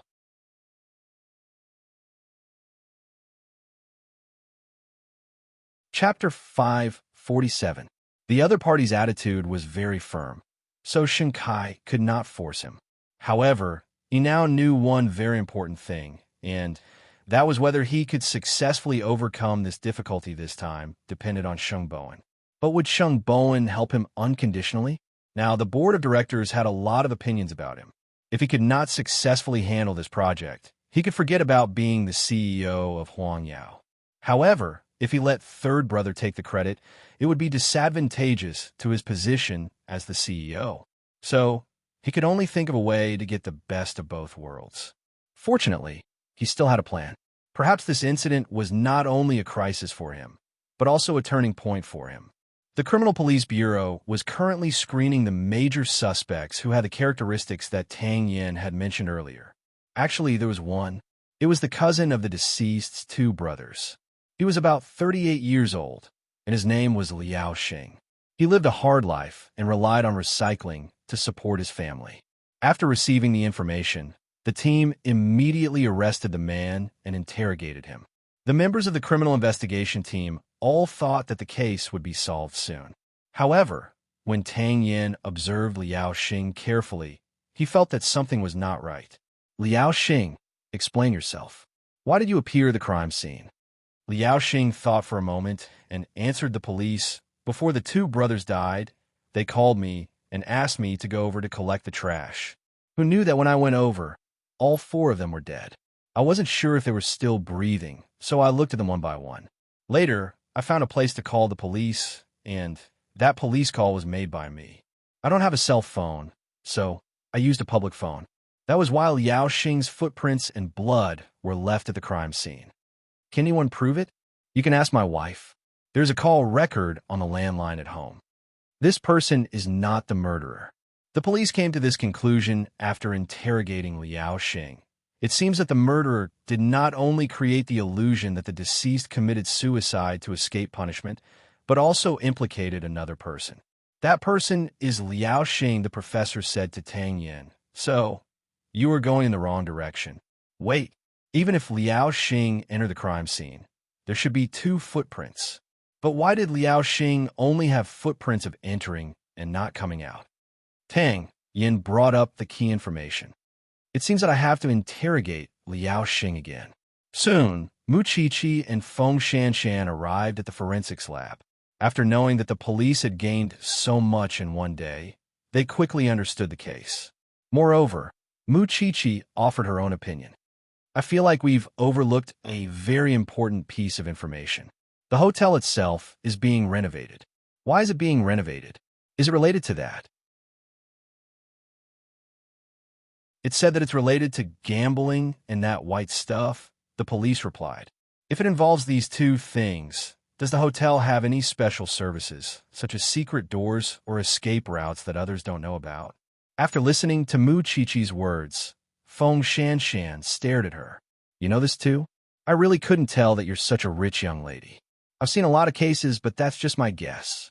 Besides, this murderer also knows Liao Xing, so he must be someone familiar with the 4 victims. I think if the hotel really has these facilities, then the murderer knows about them and uses them to deceive others. I'll ask the team to visit the neighbors and carefully check every corner of the hotel, the captain of the criminal investigation team said. As for Liao Xing's side, I'll inform everyone as soon as there's a result. This murderer is not only vicious, but also smart. Of course, Qiqi, you're smarter than him. The captain of the criminal investigation team praised her. All right, it's getting late. You and Shanshan should go back and rest. Aren't you a student? Don't delay your studies. I won't be responsible if you fail. More importantly, your family's car has been parked at the entrance for a while. Mu Qiqi looked out the door and blushed. Then I'll leave first. When the professor saw Mu Qiqi leaving, he leaned on Tang Yan's shoulder. Send Shanshan home. I still have some doubts. I want to stay here. Tang Yan refused without thinking. The whites of the professor's eyes almost rolled to the sky. Won't you be able to solve your doubts if you send her home? If I were your mother, I would be very worried. How are you going to find a girlfriend like this? Tang Yin turned around and looked at Feng Shanshan. But Feng Shanshan did not count on him. She walked out of the police station and planned to exercise again. However, the weather was bad tonight. It was not safe for a girl to be out alone. So, Tang Yin did not hesitate. He went straight to the parking lot and drove his off-road vehicle out. Feng Shanshan did not expect Tang Yin to catch up with her. She was obviously dismissive. I don't want to trouble you, Officer Tang. Come on, don't waste each other's time. I can go home myself. Feng Shanshan was very stubborn. She did not want to have anything to do with Tang Yin. But at this moment, Tang Yin suddenly stopped the car and got out of the car at lightning speed. He carried Feng Shanshan on his shoulder and threw her on the passenger seat of the off-road vehicle. Being stubborn is not a woman's strength. Feng Shanshan rolled her eyes. Officer Tang, do you know how many times I've rolled my eyes at the sky after you came? Just don't do it in front of me. Feng Shanshan was speechless. Actually, Officer Tang, you really don't have to force yourself. I'm not forcing myself. It's nothing. Feng Shanshan was angry. She decided to stop talking. But Tang Yin did not start the car either. They stared at each other. After a while, Feng Shanshan said, Are you planning to spend the new year here? If you don't tell me the address, I can only drive to my house. Feng Shanshan felt that she must have been influenced by people with low EQ for too long. Otherwise, why would she be so stupid with Tang Yin? Then, Feng Shanshan told him the address and closed her eyes to rest. She did not think that she would have the time to argue with this idiot after a long day. Actually, Mu Qiqi and Sheng Zhao's car was behind them. Mu Qiqi saw with her own eyes that Tang Yin carried Feng Shanshan on his shoulder. These two obviously have chance. But Officer Tang's EQ is really too low. That you're tuning in to the Romance Rendezvous YouTube channel. We're so grateful for your support, and don't forget to subscribe to join us on this incredible journey through captivating stories. Your generosity through donations truly makes a world of difference, as it's the primary source of revenue that allows me to expand and enhance this channel for you. Thank you from the bottom of my heart for being a part of this adventure.